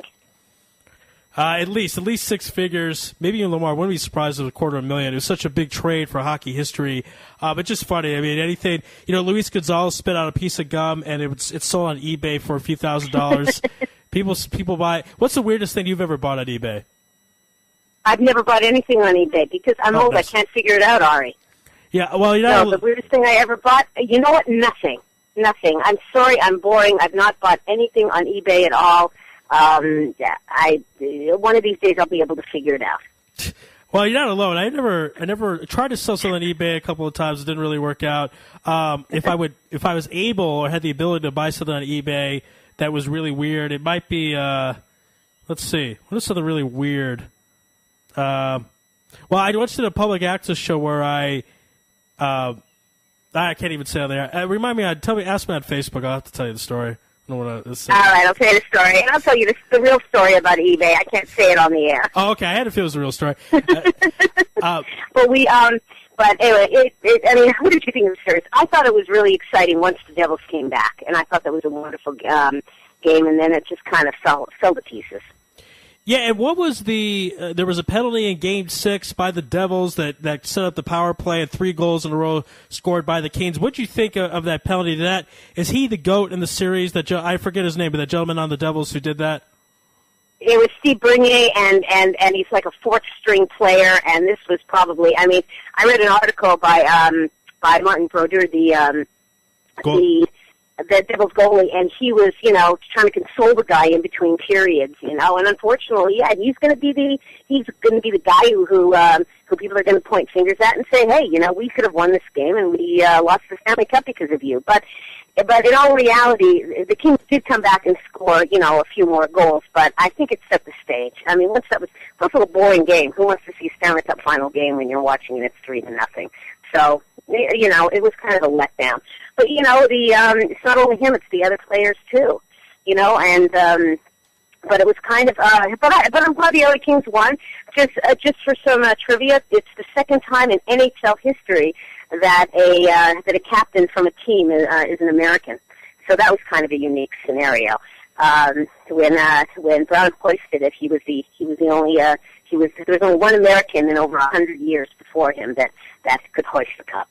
Wow. Was the captain. So that's kind of interesting. And, speaking of captains, Zach Praise says that he likes it in Jersey. He's not going to the Rangers. How can anyone like New Jersey? Is he on something? I have no idea. He must get a lot of perks living there. There are parts of New Jersey, not Newark, but there are parts of New Jersey that are really nice, and he's probably settled there. Yeah, I read that too, and I don't know. My gut feeling tells me that he's not going to stay with the Devils. He's not going to go to the Rangers, but he's not going to stay. He is an unrestricted free agent, so he can go absolutely anywhere he wants, and I'm sure there's a lot of teams who want him. I think Martin Brodeur is going to stay. He is a free agent, but he's a restricted agent, so I think as long as the Devils want him, he's going to stay.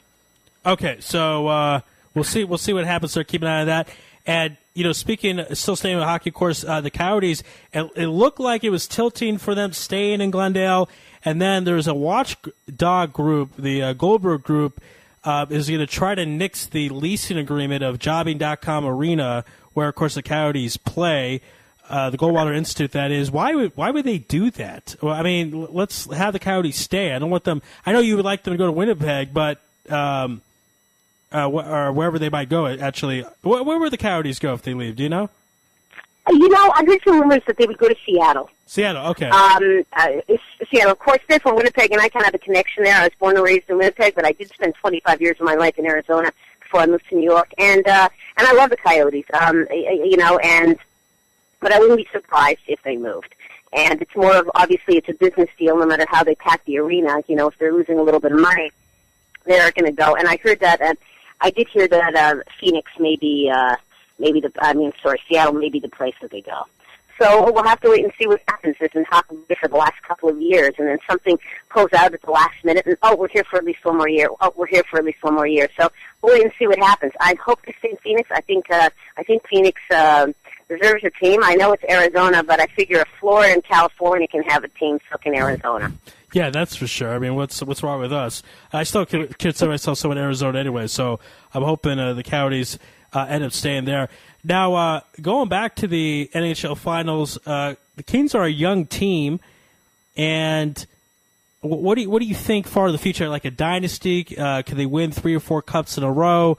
We had someone on earlier from ESPN who thought, kind of the parity of the league, it wasn't really gonna happen. But what are your thoughts about all that?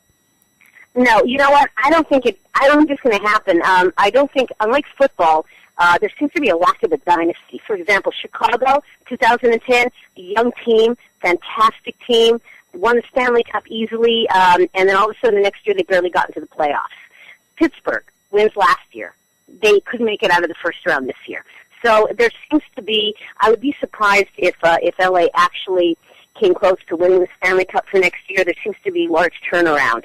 So I believe, I don't believe it's going to happen. It's been many, many years before we've had back-to-back NHL champions. So I don't see it happening.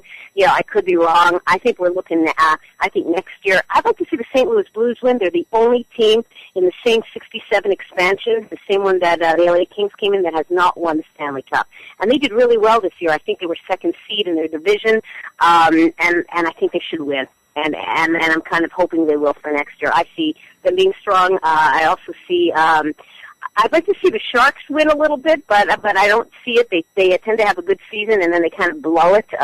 My brother is a big Sharks fan, and I've seen a lot of games in the tank in San Jose, and yet they seem to just get there and then they just fall apart. So I think next year, I think St. Louis, I think Nashville might be a contender, and I think we might see Boston. But I don't see LA doing it again, but I could be wrong. You got to ask me as the season starts. I think it all depends what happens in the draft, which I believe is in a couple of weeks. And we have to wait to see what happens in terms of injuries and see if any teams are transferred to another city.